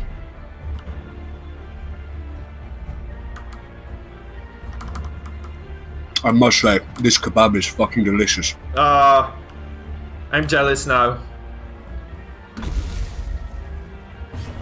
Okay, we get the BH again trying to pull someone, I guess. No, okay, never mind, he just goes for a kill here. So, obviously... Dino's position is just so dire here. So I saw what he was trying to do here, but I feel like this composition, other than just, you know, trying to move people around, doesn't accomplish anything. So it's kind of unlucky that, you know, he picked this, I guess. I mean, he was given the advantage there earlier with that bowler pushing the leopard back into one, but that occultist died very, very early. This is the issue with the occultist. Yeah. Very, very, very squishy character. Without Indeed. guard defending, very, very difficult. Yeah, so it looks like there's like zero recourse again for Icon. There's no way for him to climb to claw his way back into the game. Maybe if he had buffed the revenge on turn 1, maybe this could have helped him a teeny tiny bit, but still, I feel like this is just compositional difference right now for like with Shadow having this very, very strong, solid advantage in this matchup. But it's gonna be cool because we have 3 people getting a single win on the board this way. Right, we have... we see Dino Boy throwing out a surrender there. I mean, yeah. Dino Boy came here to play a game of musical chairs and then quickly realised we're in the Butcher Circus, my friend. You need to do more than just move people around. Yeah, what a beautiful metaphor. What a beautiful metaphor. And that brings us to the next game. They're just kind of sorry. Oh my god, I'm so bad at this. Corsair, by the way, would you like to take over casting from me if you're here? So Dino 1, Zoka 1, and Mangle 1, guys. Game number 3 is going to be... So this is game number 3. So game number 4 is Mangle versus Dino. So Dino, you can keep streaming, okay? Dino, keep streaming. And Mangle, get in. If Mangle is here still. Mangle, are you still around? Come on in then, Corsair. You can take over me for a bit. Oh, Mangle is here, perfect. So you guys have to invite each other now. I think you all have your Steam friends. You're like friends on Steam right now, so it should be easy, or relatively easy for you to invite each other.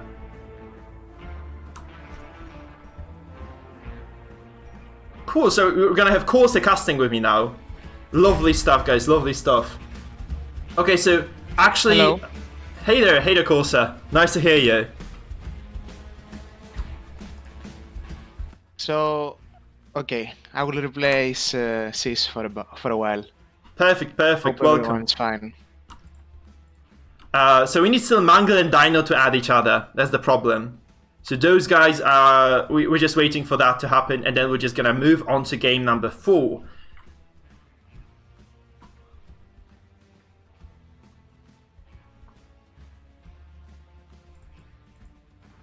Good luck and have fun, Corsair, brother. Do me proud, big brother. Thanks, brother.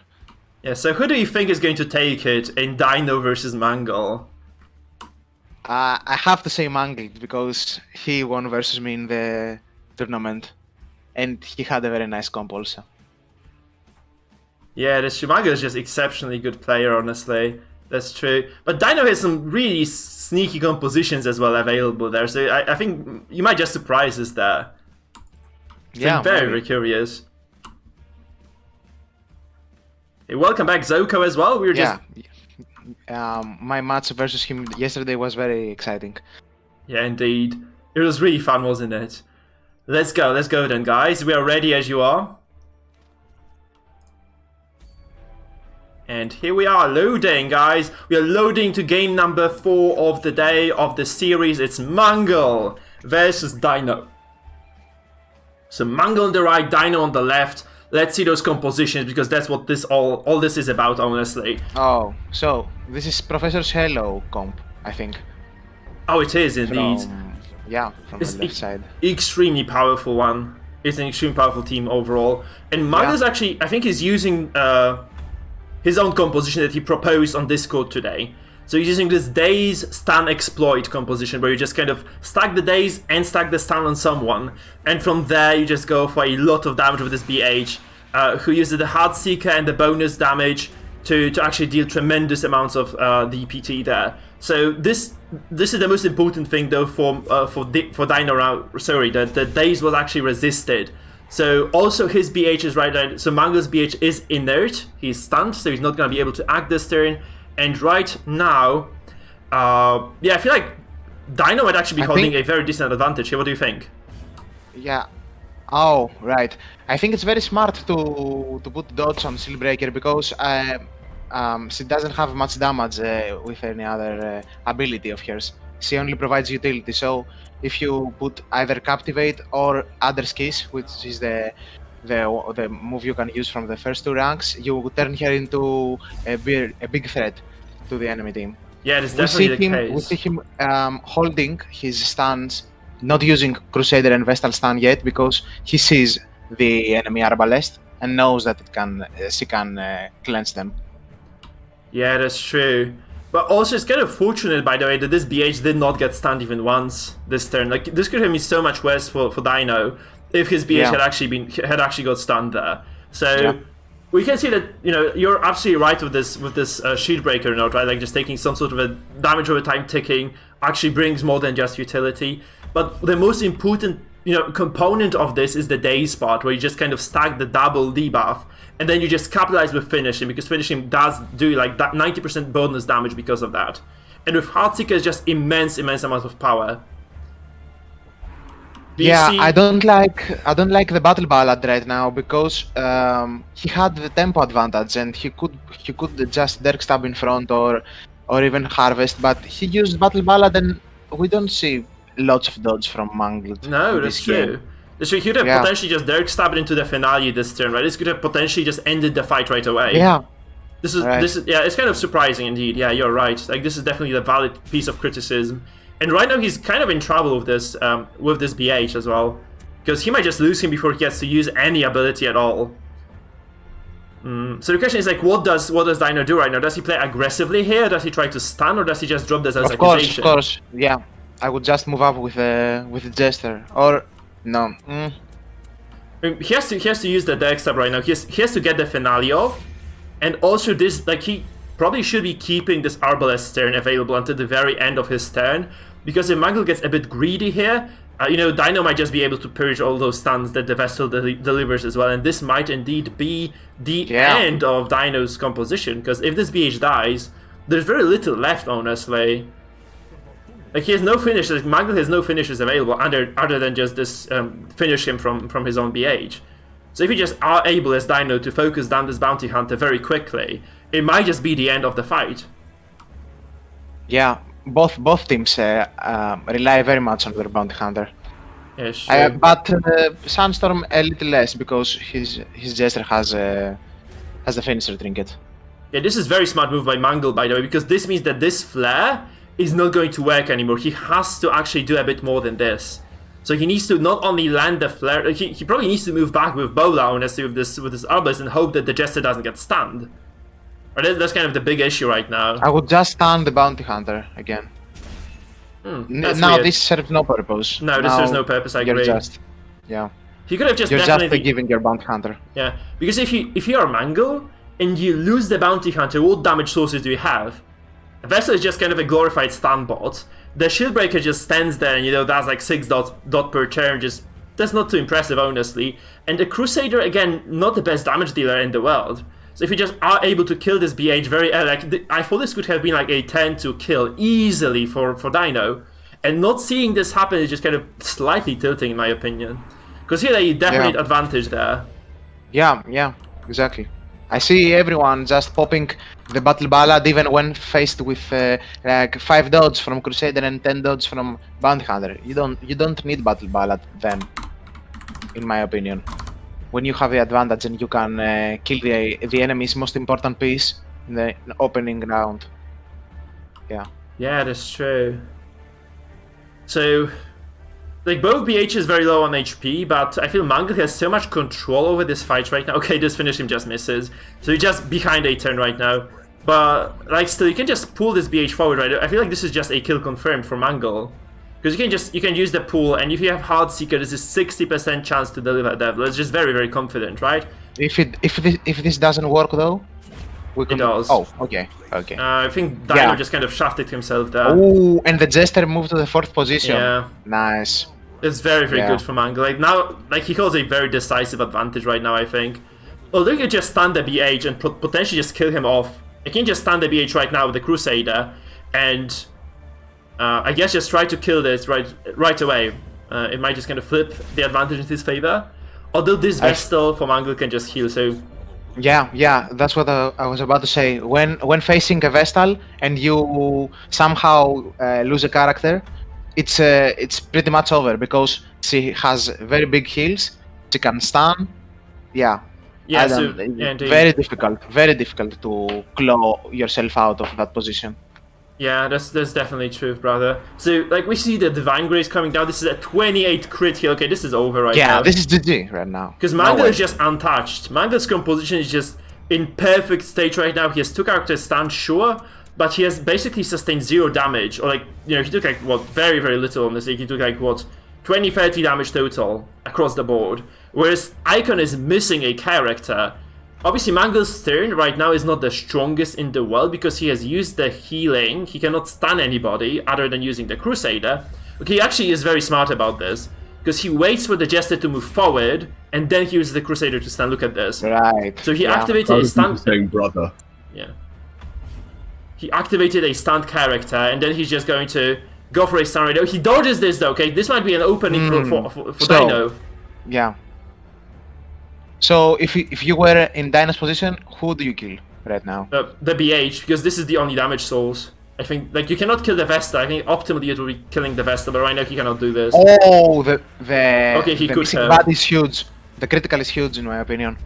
Yeah, that's just very big. Like because also this brings everybody very close to the front, right? Which means that this Vestal very vulnerable right now. You use a single Bola if you're Dino, and this Vestal might land out of position completely. She might go to. I think if everything goes right, the Vestal might just go to row number 1.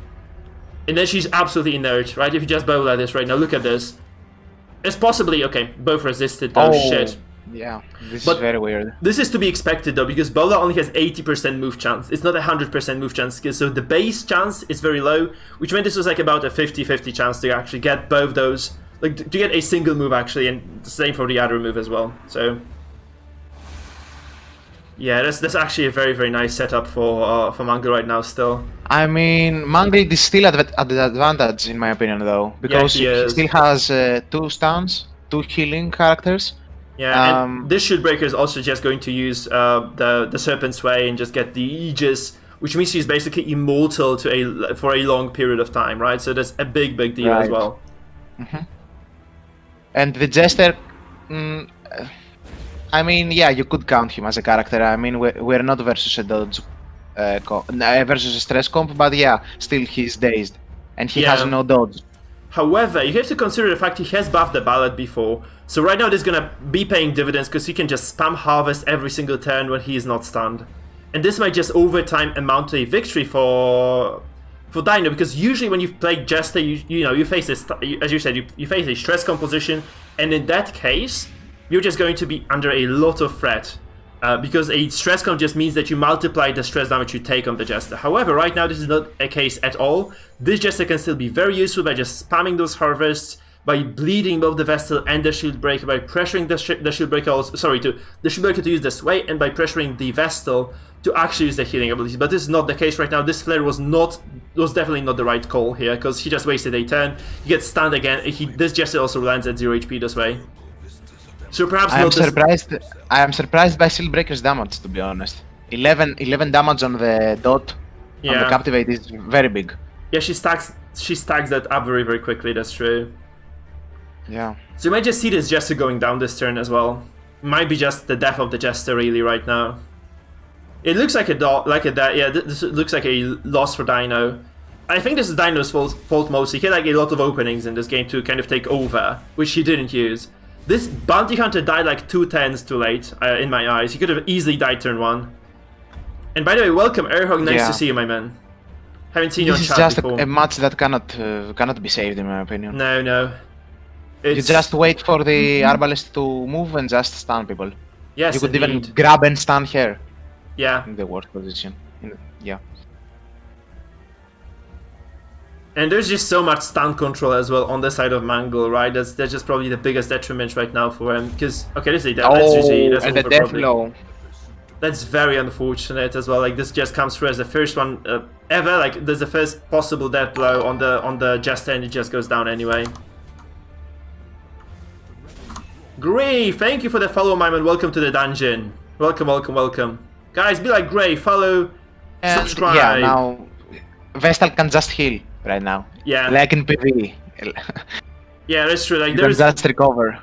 There's zero threat right now because I feel like Dino needs more than a single attack to take somebody to death's door, and this Vestal is just going to indefinitely be able to heal. And this is like a very aggressive Arbalest, by the way. Look at this. She both has the Tiller and the Bolt, so this is just so much damage potentially coming from her. But it just doesn't quite surface in this fight, right? She wasn't really able to do damage. She was relegated to this flare duty, basically, just removing those stuns. Which again means like she was not really able to deliver that much damage. And that's basically the role of the Arbalest here. She's the one who's supposed to just attack the marked target, take them to 0 HP on the very first turn, and just allow either the BH or the Jester to capitalize on that, which is obviously not the case here. Also, we see Dino underestimating this a little bit. I think he could have just activated the Crusader first, and then he could have gone for the Arbalest play, because this would have actually increased his damage a bit, but I don't think this is at all relevant, because Mangle can just double heal this, and he can just keep this Crusader stunned, and that's just gonna be it. Yeah, and now his Shieldbreaker is back in position to use her her Captivate to just lower Crusader's HP very fast. Yeah, that's true. This might take a while, right? This might take a while for Mangle, but I think he's got this, because those Divine Comforts are just gonna come out huge, and this Crusader of Mangle can still stun his opposite number here, and it's just going to mean a ton to him. Because this then probably comes through... but we don't see stun trinkets, we see only one stun trinket, so That's he true. has 50% chance. Yeah, that's true. So this might not indeed work best for him, but at the very same time, like Icon starts, like Dino starts next turn, and he... Now Dino can do something. Oh! No, okay, this is what? I think this is just... Oh, yeah, this is just bad. Now. Maybe the bowler though can misposition again. This might misposition the Vestal to position 1. That's probably a way back for Dino into this game, but this just doesn't happen, right? So there's gonna be double stuns right now. I feel like there's gonna be a stunned Crusader, stunned Arbalest, and just might end very quickly this way. Because I feel like this is just 100% double stun from Angle. You have to admit. Oh, sorry. Go ahead, man.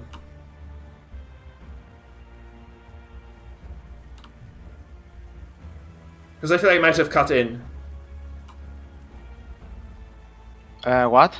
So I think you wanted to say something, and I just kind of cut in. I didn't mean to. No, nothing. I'm just saying that.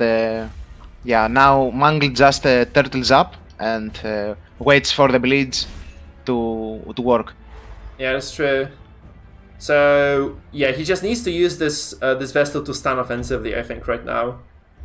And she's in third position. She's completely free to stun Arbalest. Crusader cannot touch her. Yeah, nobody can touch the Vestal right now. She's just safe until somebody else dies and their corpse is removed. Unless the Arbalest actually moves someone, right? That's the only way. Yeah. So it might not be a bad idea to heal actually right now. I'm not really sure, but yeah, that's kind of... Actually, I feel like Shadow might, like, if some RNG happens for it, he might still have a chance in this game still. Just considering, how low those characters of Mangle are. And the fact that, this Bola is still a threat, but right now it's not, obviously, because the Arbalest just got removed from the fight. So, okay, this is like very, very aggressive. I don't think this is a good idea from Dino, because what he wants to be doing here, I feel anyway, is actually disabling at least a single action from Mangle. Because otherwise he just gets stunned forever. There is like zero recourse where he's just gonna get... He loses stun priority right now. Yeah. It's a mini game inside this match. These stuns. Yeah, that's true. It's kind of unfortunate. So we might see a Bola coming through right now from Dino, but I don't think this is enough, right? I feel like Mangle just barely by the skin on his teeth has control over this game still. This is just super close. Like if you have two characters who are dead, almost dead, and a Crusader on like what 30% HP, so 20, maybe 15 even, it's just not a spot you want to be in. But at the very same time, it looks like a controlled situation from Angle. Though you can see like how little damage his composition has once this BH is down. Like he has been on those three characters for a while. Right. He hasn't done a single chunk of damage. This, by the way, this is very big. This BH actually resisted the stun. Luckily, Steelbreaker has one block left. Yeah. And okay, the Arbalest comes through, like she's gonna Bola this, I think. Now, if Vestal goes to the first position, this is disastrous. But no. No, she doesn't. So, okay, yeah, this is still very, very close, honestly. Like, obviously, the Vestal can just drop the this is a very nice Divine Comfort. Yeah. Right. Everybody just goes back to comfort zone. That's exactly comfort, right? Also, this heal is very important. Like this crit is actually does actually mean that this Vestal is just gonna be safe for the foreseeable future. Really, not only does she, stay in this third position, she also is on 10 HP right now. So she's gonna be very difficult to take down. And slowly but steadily, Mangle is wearing down Dino here. Right? It's just very slow, methodical, but it works. So Mangle is just making all the right moves. He's not being greedy, but he's just getting things done. He's just getting job done here with this. And yeah, that's just... I feel like this is a situation where Dino just got kind of worn down. And this is his fault, because he would have definitely taken this game. He would have just gone for the BH very early on and, taken over this fight. And that just doesn't happen here. Also, he would have just kind of taken the stun priority, and maybe he would have taken a bit less damage then. And this would have perhaps forced Mangle into death's door a couple of times, and maybe, just maybe, given Dino a chance to take over the game. But not the case here. We see just this slow but steady domination by Mangle, really. That's what we can see here. Yeah. One thing I can say about Mangled is that he likes dots and stuns very much. Yeah. No, and this is just it. That's just it, because those Devlos are just about to start coming through. Again, Mangle just heals with the Vestal, probably, and then just goes for the throat. Yeah, just go for the safer play. The real issue, however... Okay, that's just over. No, okay, Dino is just dead. Because they're just too big of a heal, I feel, yeah. Okay, so Dino taps out. We have Mangle taking the lead here, being 2-0 in the series. Whereas, unfortunately, Dino is going to be 0-2 right now, which kind of makes his chance to take over the tournament quite low right now. He can still kind of contest position number 2, but the first one is quite unlikely indeed.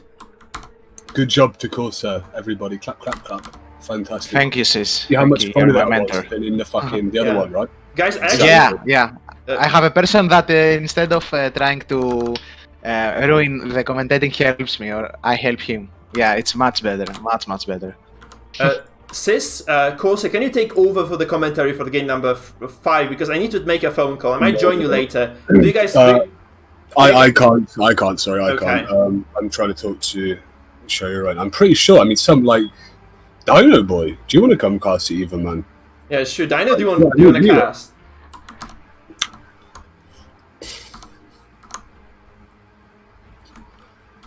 I think that would be super fun to get more Dino I'll Boy. try to. Yeah, there we go, look at that. Okay. Killer. This will be fun to watch. Peace out, my guys. Good luck. Okay, guys, so game number 5 is going to be Mangle versus Shadow. It's Mangle versus Shadow right now. First time casting, let's go. Perfect, Yeah. perfect. Nice. So, This is amateur casting. indeed. Yeah, So I'm it's bad gonna at the game. When... So guys, I'm just going to get the Bad. stream going first, and then I'm just going to tap out for a while, because I do need to make a very important phone call right now. So just go ahead, Mangle and Shadow, get into the game right now. You have to invite the Shadow, you have to set up the stream. Mangle, can you stream? Because Shadow, I think, was having trouble. Airhog, thank you for subscribing on the YouTube channel, man. Thank you very much, guys. Be like Airhog, subscribe, follow, become members of my YouTube as well. All those things are on the cards. By the way, if you haven't done that yet, please join our Discord. We have a lot of cool stuff going on there.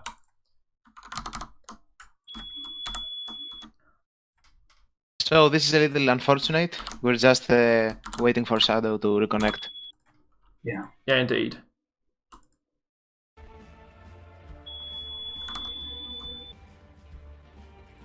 So guys, we have a new cast right now. We have Dino Boy, and we have Corsair casting game number 5. Guys, this is I think this is Dino's first cast on this stream, so cheer for Dino. Also cheer for Corsair, because he has been doing an excellent job overall. So let's just go into game number 5 right now. As soon as guys load in, I'm just gonna kind of mute myself for a while, because I do need to make a phone call, as I said. Okay, go. Take it away, guys. Take it away. Okay. Mangle versus Shadow Soul, the 5th match, I think, in the series.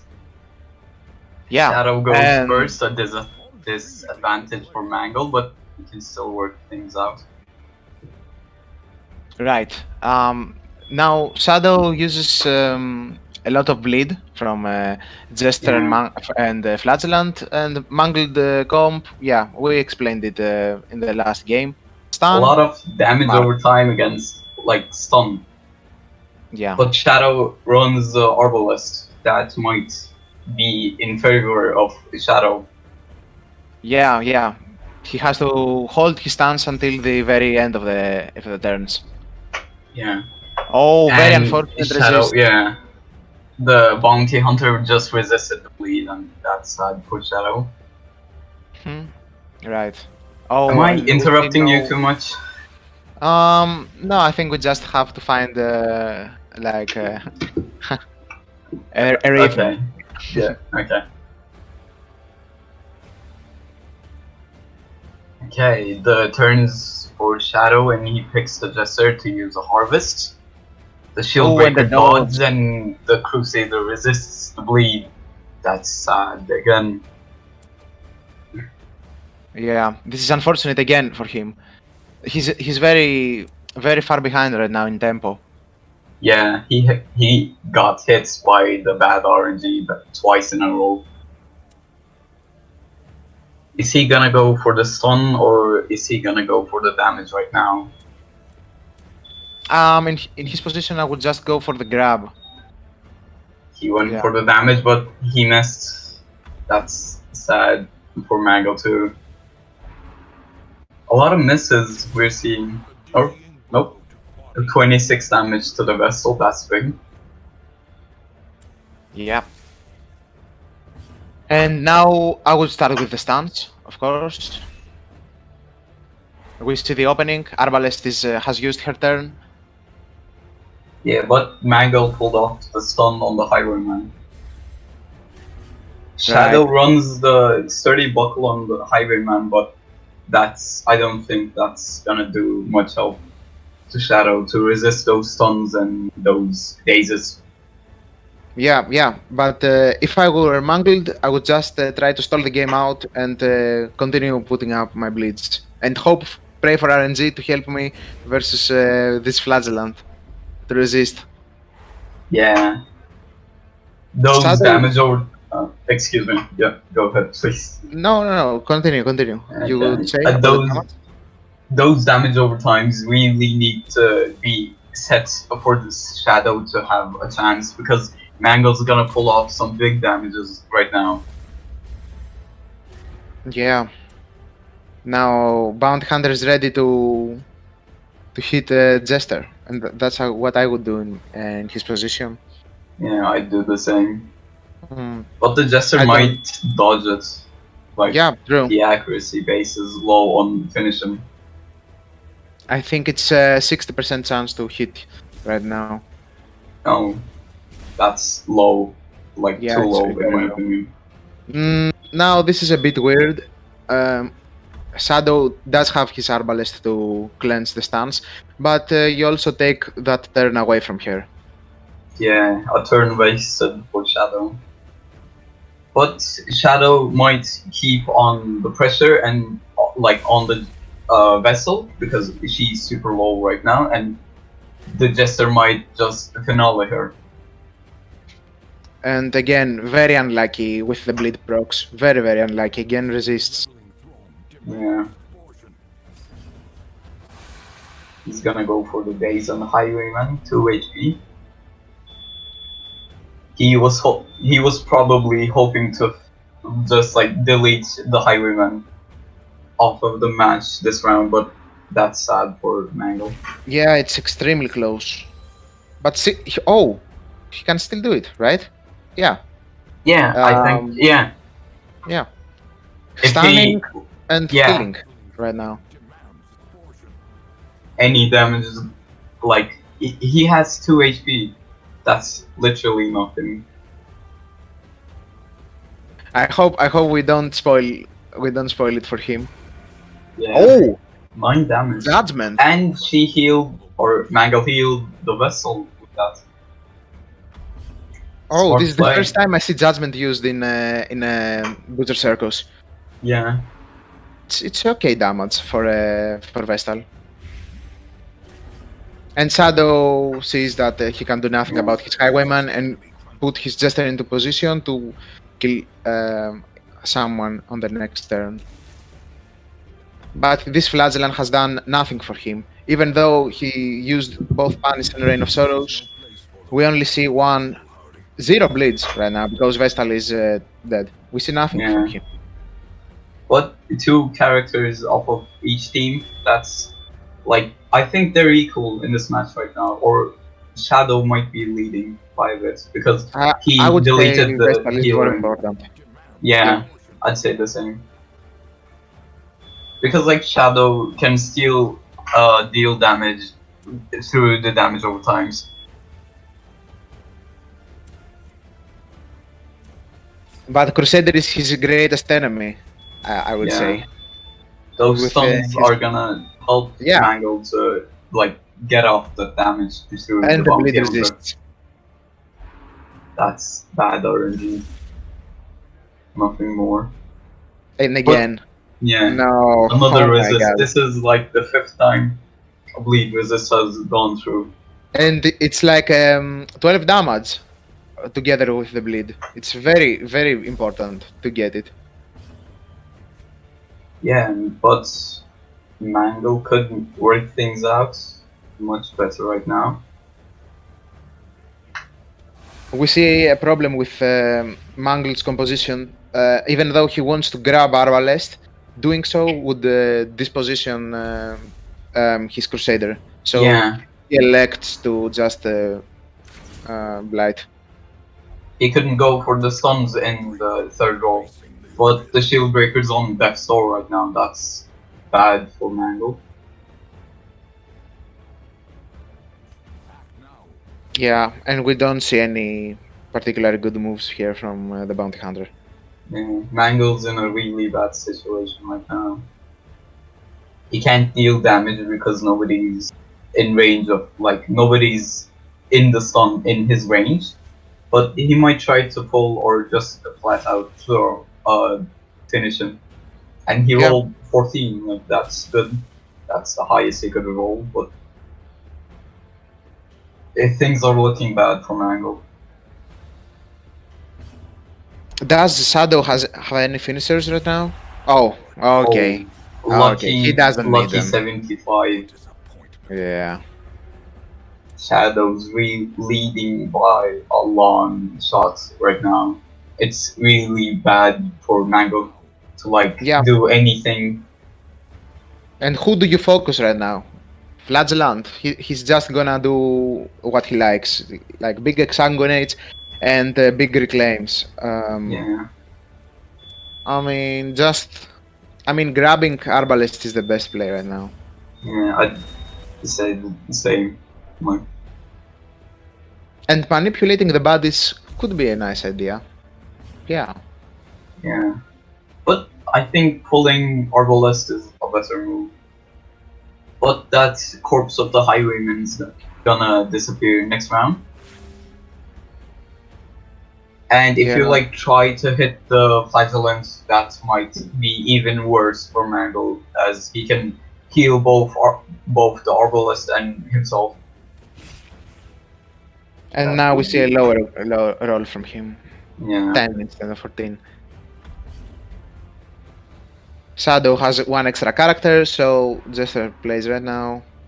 yeah.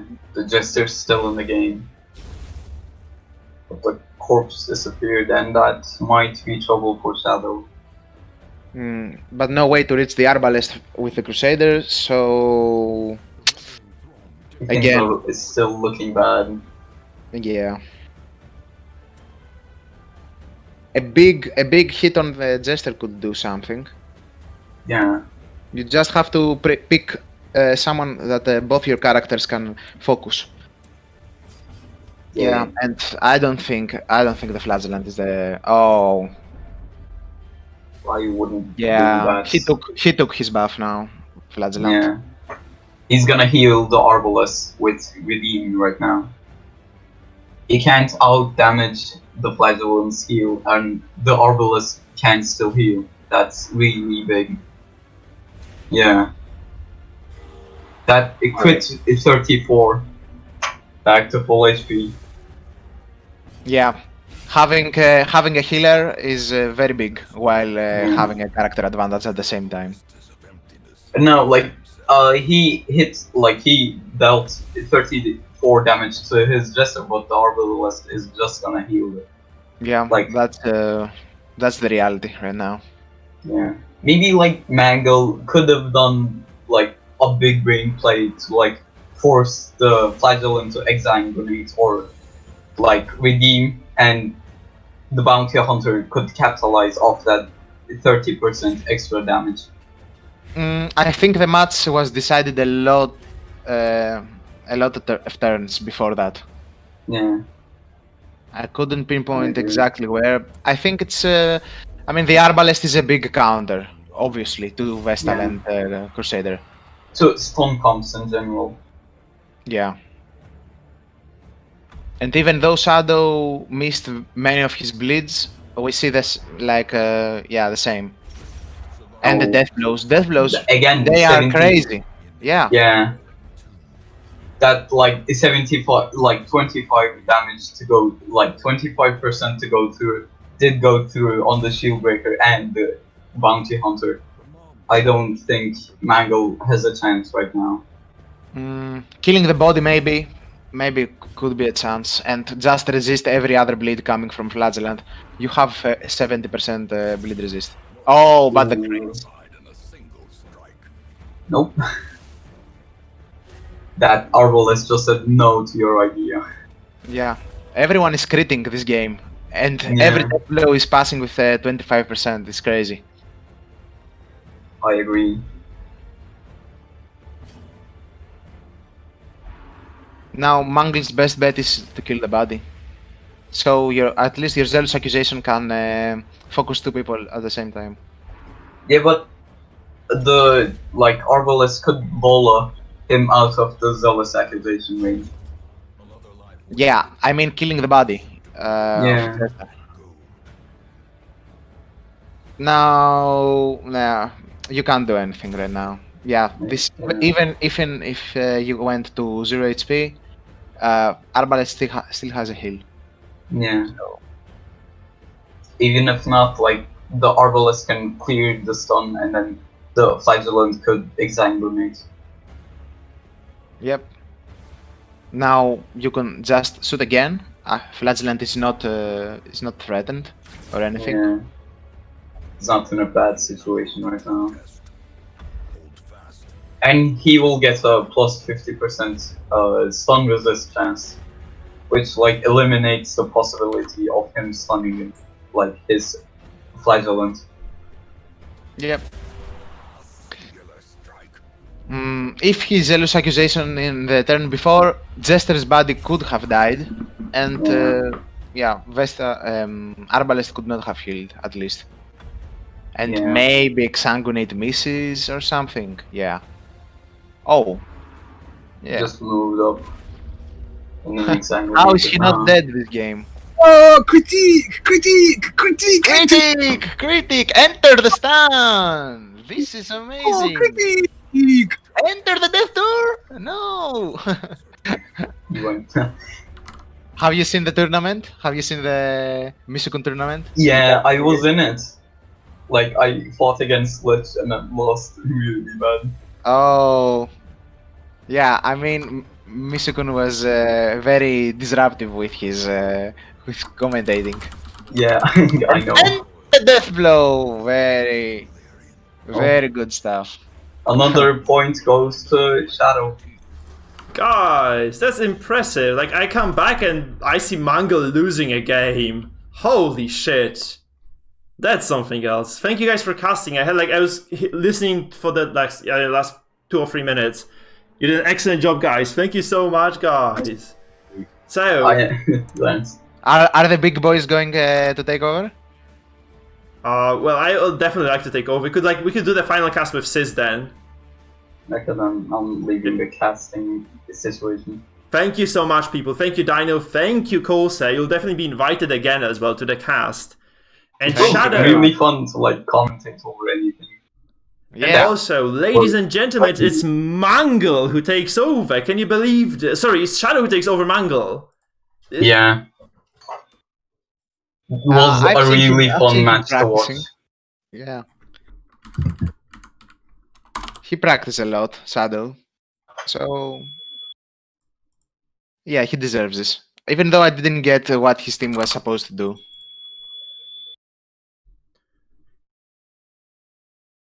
Okay, so which match is it right now?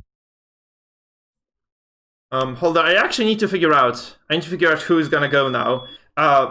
Yeah. So it's got to be. It's gotta be Zoko versus Dino now. Zoko versus Okay, Dino. then. I'm deafening myself and then open. Sure.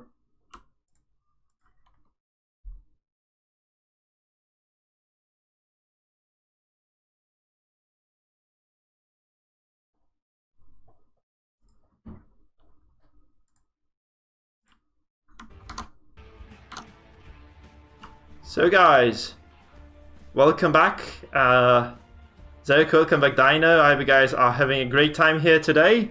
And that should be the last game of the day, I think.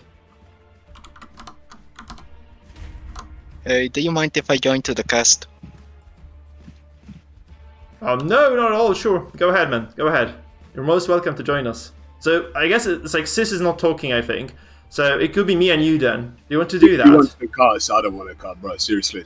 I only joined because you fucking shouted. Okay, sorry. So, we're gonna duo cast with Shadow then. Sure. I don't mind that at all. Have fun, my guys. Good luck. Also, fucking shout out Dino Boys, shout out Corsair, everyone, for that casting last game. Fucking fantastic. Yes, indeed. So, it's gonna be Zoko. God, we might end up like in a triple tie. Can you believe this? If Zoko takes over, it's gonna be 2, 2, and 2. So everyone will have won 2 games. And since this is gonna be a three-way tie, I think we have to post like, if this is a three-way tie, we have to kind of move this to the next day, right? Because I think I have to kind of go very soon. But it's kind of exciting anyway. Right now we're waiting only for Soko and Mango, I believe. No, Dino. Dino to get into the fight. Okay. Indeed. I mean, it's not over, guys. Winter Bliss, it's not just that yet. So this means that this might be a 2-2-1-1 as well. We'll just see how Dino performs in this final fight of the day, I think. So let's just go into the match right now. It's Icon, Sunstorm, aka Dino Boy versus Zoko Forever. And let's see how this match goes. Sure. Okay. So can you tell me a bit about the team comps, Shadow? Go ahead, man.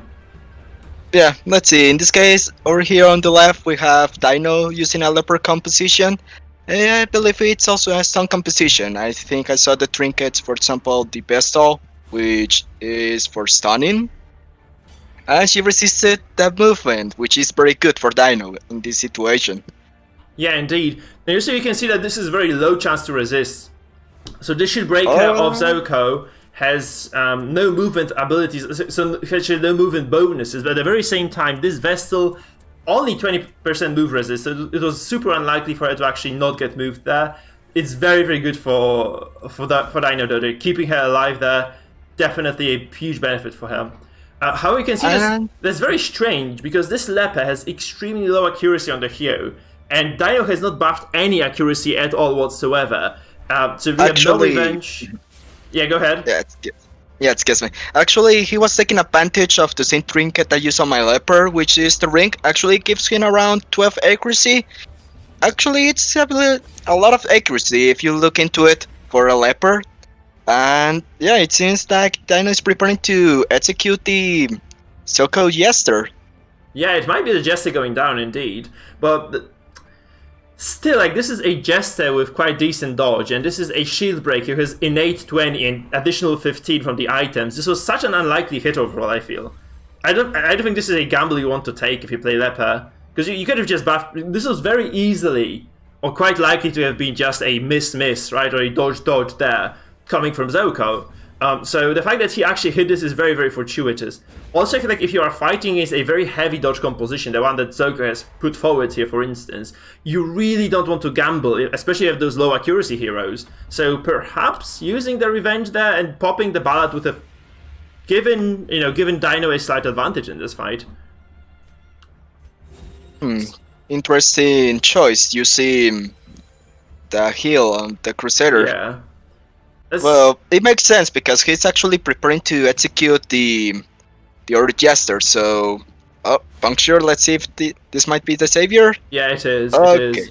So it connects, and we actually have this Jester relegated to row number 3. And this can actually still be an opening for Dino if Dino. I mean, depends on like what decision Dino makes here, because it can potentially allow the Jester to just get the Dirk stab there.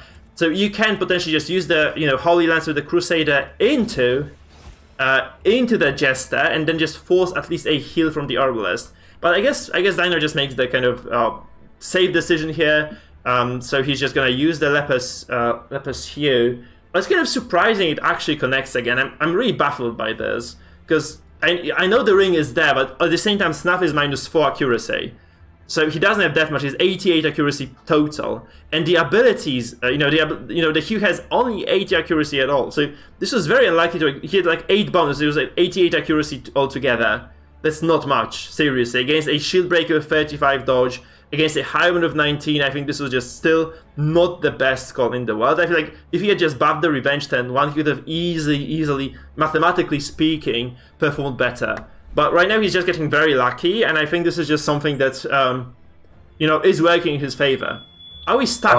Did the game crash? I think it might have crashed, yes. I think we I'm got a stuck on desync. Turn 2. Yeah.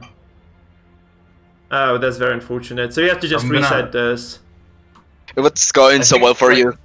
Yeah. Yeah. Shit, Dino, this sucks for you, man. No, yep. It No, crashed. Zoko Yeah, surrenders. I GG, Dino wins, right? No, I'm kidding, obviously. Yeah, I won. Easy match. Well, I guess we're having a rematch real quick. Yeah. I mean, in this Yeah. case, Dino was having a lot actually of advantage. I mean, Soko could only heal one character, and pretty much Dino had 2 characters ready for the finale. If you look into Dino's Jester, he actually played the solo, which is a very solid and weird choice because you rarely see a Jester running solo, but it makes sense for going from the last row to the first row, including the increase in dodge. If I was Soko before, I would have used, instead of the Battle Ballad, I would have used the Highwayman Vendetta, because the Jester of the the Vendetta has around 200 AQC, so it's most likely to hit. It has a possibility to reduce the Jester dodge. Yeah, that's true.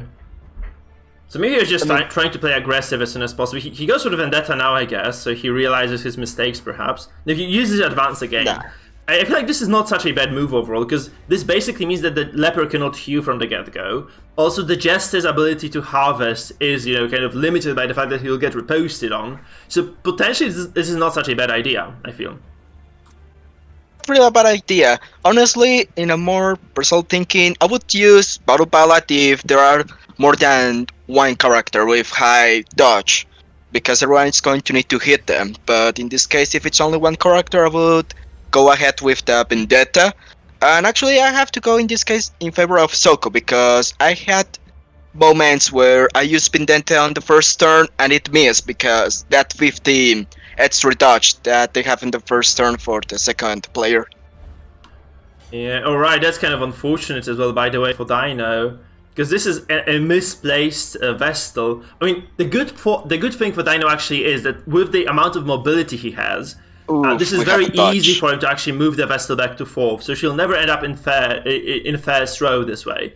But at the same time, this means that this Jester is never going to be able to actually buff the accuracy of his allies, right? So this might just mean, because this, if you don't move right now with the Jester, this basically means that this Vestal will end up in first on the following turn. So we really don't want that to happen. And the way of preventing this is actually just using the Dirk Sap here. The problem is, however, that this is just probably going to continuously keep happening until this Vestal is just very much dead. So the question is, does Dino actually capitalize on this shield breaker, or does he just try to stun her? Or does he just play double something dodge? aggressive? This is bad. Yeah. This is bad for Soko. This is a wasted turn, but again, I really don't understand people who use Harvest 10-1 if their opponent went second, because this means they have a lot of bonus dodge. So I don't see any other possible resolution of that Harvest. Harvest only has 85 accuracy altogether, which obviously isn't that much. So it's no surprise at all that this didn't hit. I feel like this is just the obvious course of action there. And this means that he just basically wasted a turn of this Jester. He could have used a Dirk Stab to move forward, to set up for the finale on this Vestal perhaps. He could have also just buffed the Ballad of his own. There were quite a few options. I feel like the Harvest was just the worst possible choice there, and definitely wasn't going to be a good solution here. That Crusader had 20 dodge, Zoko. The Crusader had 20 dodge, because you went first, and the Crusader had +5, I think.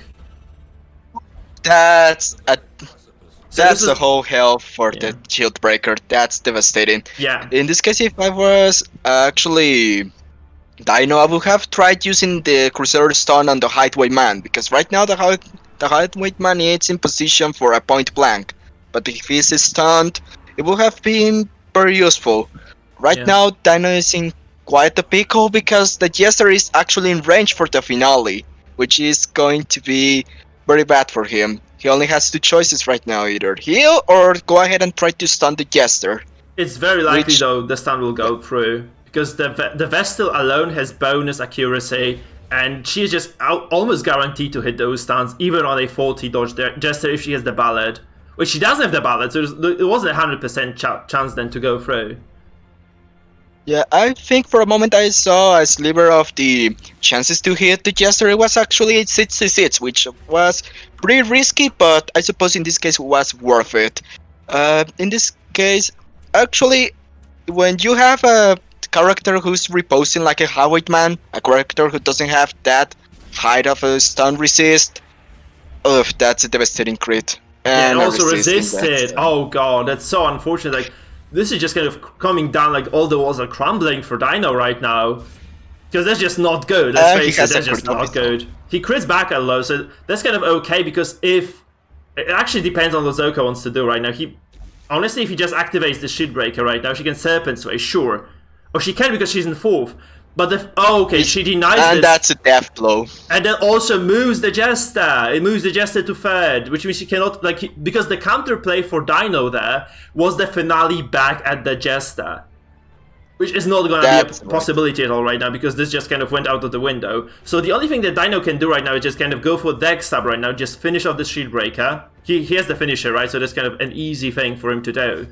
And this doesn't go through. Ooh, That that's bad. 50-50 just doesn't go through, and this is just so bad right now for Dino, because he probably might get just eliminated by the sheer power of those characters. Like, this Arbor is just gonna shoot the Crusader.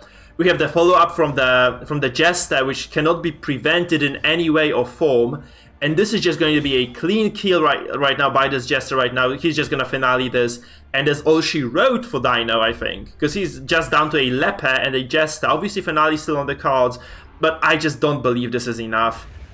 That's just a confident finale, 100% going to work, and I feel like Zoko's just got this. He has been able to clutch this one. In this case, I think, yes, this game is over for Dino. I mean, that Shield Breaker doesn't want to die. Actually, Dino had a very high chance. I think actually it was around 60-40, because Dino is running on the... point blank 22. Yeah, excuse me. Dino was running the finisher, which is 25%, but default it's 25, so 25 plus 25 it's 50, plus the Dark Stab adds another 10% of death blow chance, so actually that was very lucky. Right now, Zuko has to see who would he want to save. Either he is going to save the Highwayman, interesting choice. In this case, That's actually okay for Dino, because he can just there. Oh no! Oh no, this is over for okay, Dino. Now it's over, because I thought this was actually quite a good situation for him, because he could have just killed the Shield Breaker from the get-go, and then he could have just got that finale on the Highwayman on the following turn, perhaps. But right now, this is just not an option. This is just not on the cards anymore, and that's just brutally unfortunate for Dino right now, because this Leper is most likely just going to drop right now. There's a riposte on this Highwayman, which is also quite a detriment right now, because this means that whenever you try to kill him, he's just going to respond in kind. Also, this Jester just gets a death blow from the get-go. That's so lucky for Zoko. That's a 35 chance to do a death blow, and he gets a finale of his own. At least he's having a mercy kill. At least he ain't living with the hands empty. Yeah. But at the same time, I just have to feel bad for Dino, because the previous fight was going very much in favor of his, and then it kind of crashed, and the second game is just nowhere near that. So it just kind of feels bad, man. It just feels bad, because this Jester just doesn't stand a chance against a Shield Breaker, a Jester, and Arbalazer. There's just no way in hell he's gonna win this, which is very unfortunate, obviously, for Dino, because I feel like he was just gonna be able to. He had a stranglehold the previous game. Yeah, this is the magic of Darkest Dungeon. If you look at it, every game you are never going to have two exact games. They could be running the same trinkets, the abilities, and everything, but the RNG is what actually depends if you are either safe or deaf. So in this case, last case you mentioned, yes, indeed, Dino had the advantage, but in this case, now Zoku is having the advantage for those death blows not going through, or that 35% chance. Dino really had a tough game this time. In this case, especially from one of those moments when the Highwayman actually resisted the stun and he got critted back with the repose. That really put the Crusader in a bad position. Yeah, I think Zoko's game crashed, but at the same time, this is like a decide. I feel like this game is just over. It's absolutely decided. So yeah, this is in over. this case, I feel like we have to judge that Zoko definitely took this one because this Jester was just not gonna do much. Yeah, in this case, I don't think it's really necessary to have a rematch. I mean, no. Zoko had three characters. And of course the Shieldbreaker, which was in Death Store, had the separate sway and still had another use left for it, while Dino only had one character left. So yeah, pretty much this game was over for Dino, but we appreciate really the people that took their time to join us and play the games for us. Yeah, thank you guys. So this will be it for today. We will see like the fine, because we need to have like we have a freeway tie right now, guys. So what we're gonna do is I have to finish the stream right now because I have to go and never mind. I just have to finish. So we'll do this rematch, the freeway tie, the next stream, which is probably gonna be Tuesday, and we might do it in the tournament format as well. Okay, so we'll just do kind of the mini tournament then, perhaps just to kind of get the winner of those matches. All right. So if you guys kind of want that to happen, sure, we'll probably do this. So for now, congratulations to all the players who performed here today. So we have Zoko, Mangle, and Shadow, all the three of whom have actually been able to take 2 games of their opponents. And unfortunately, Dino kind of got shafted in the previous game, and he leaves empty-handed today. But, good performance nonetheless. Thank you guys for kind of taking your time indeed.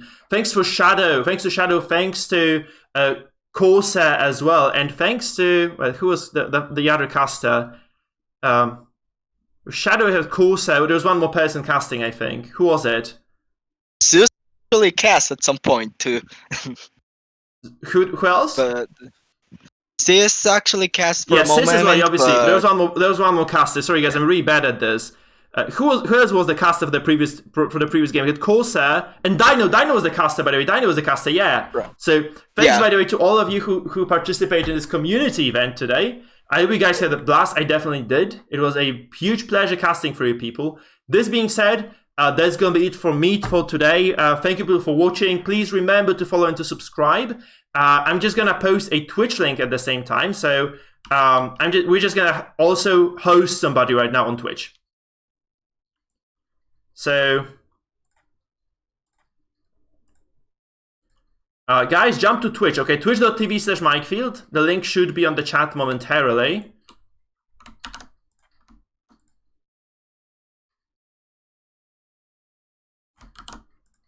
Okay, so the Twitch is there.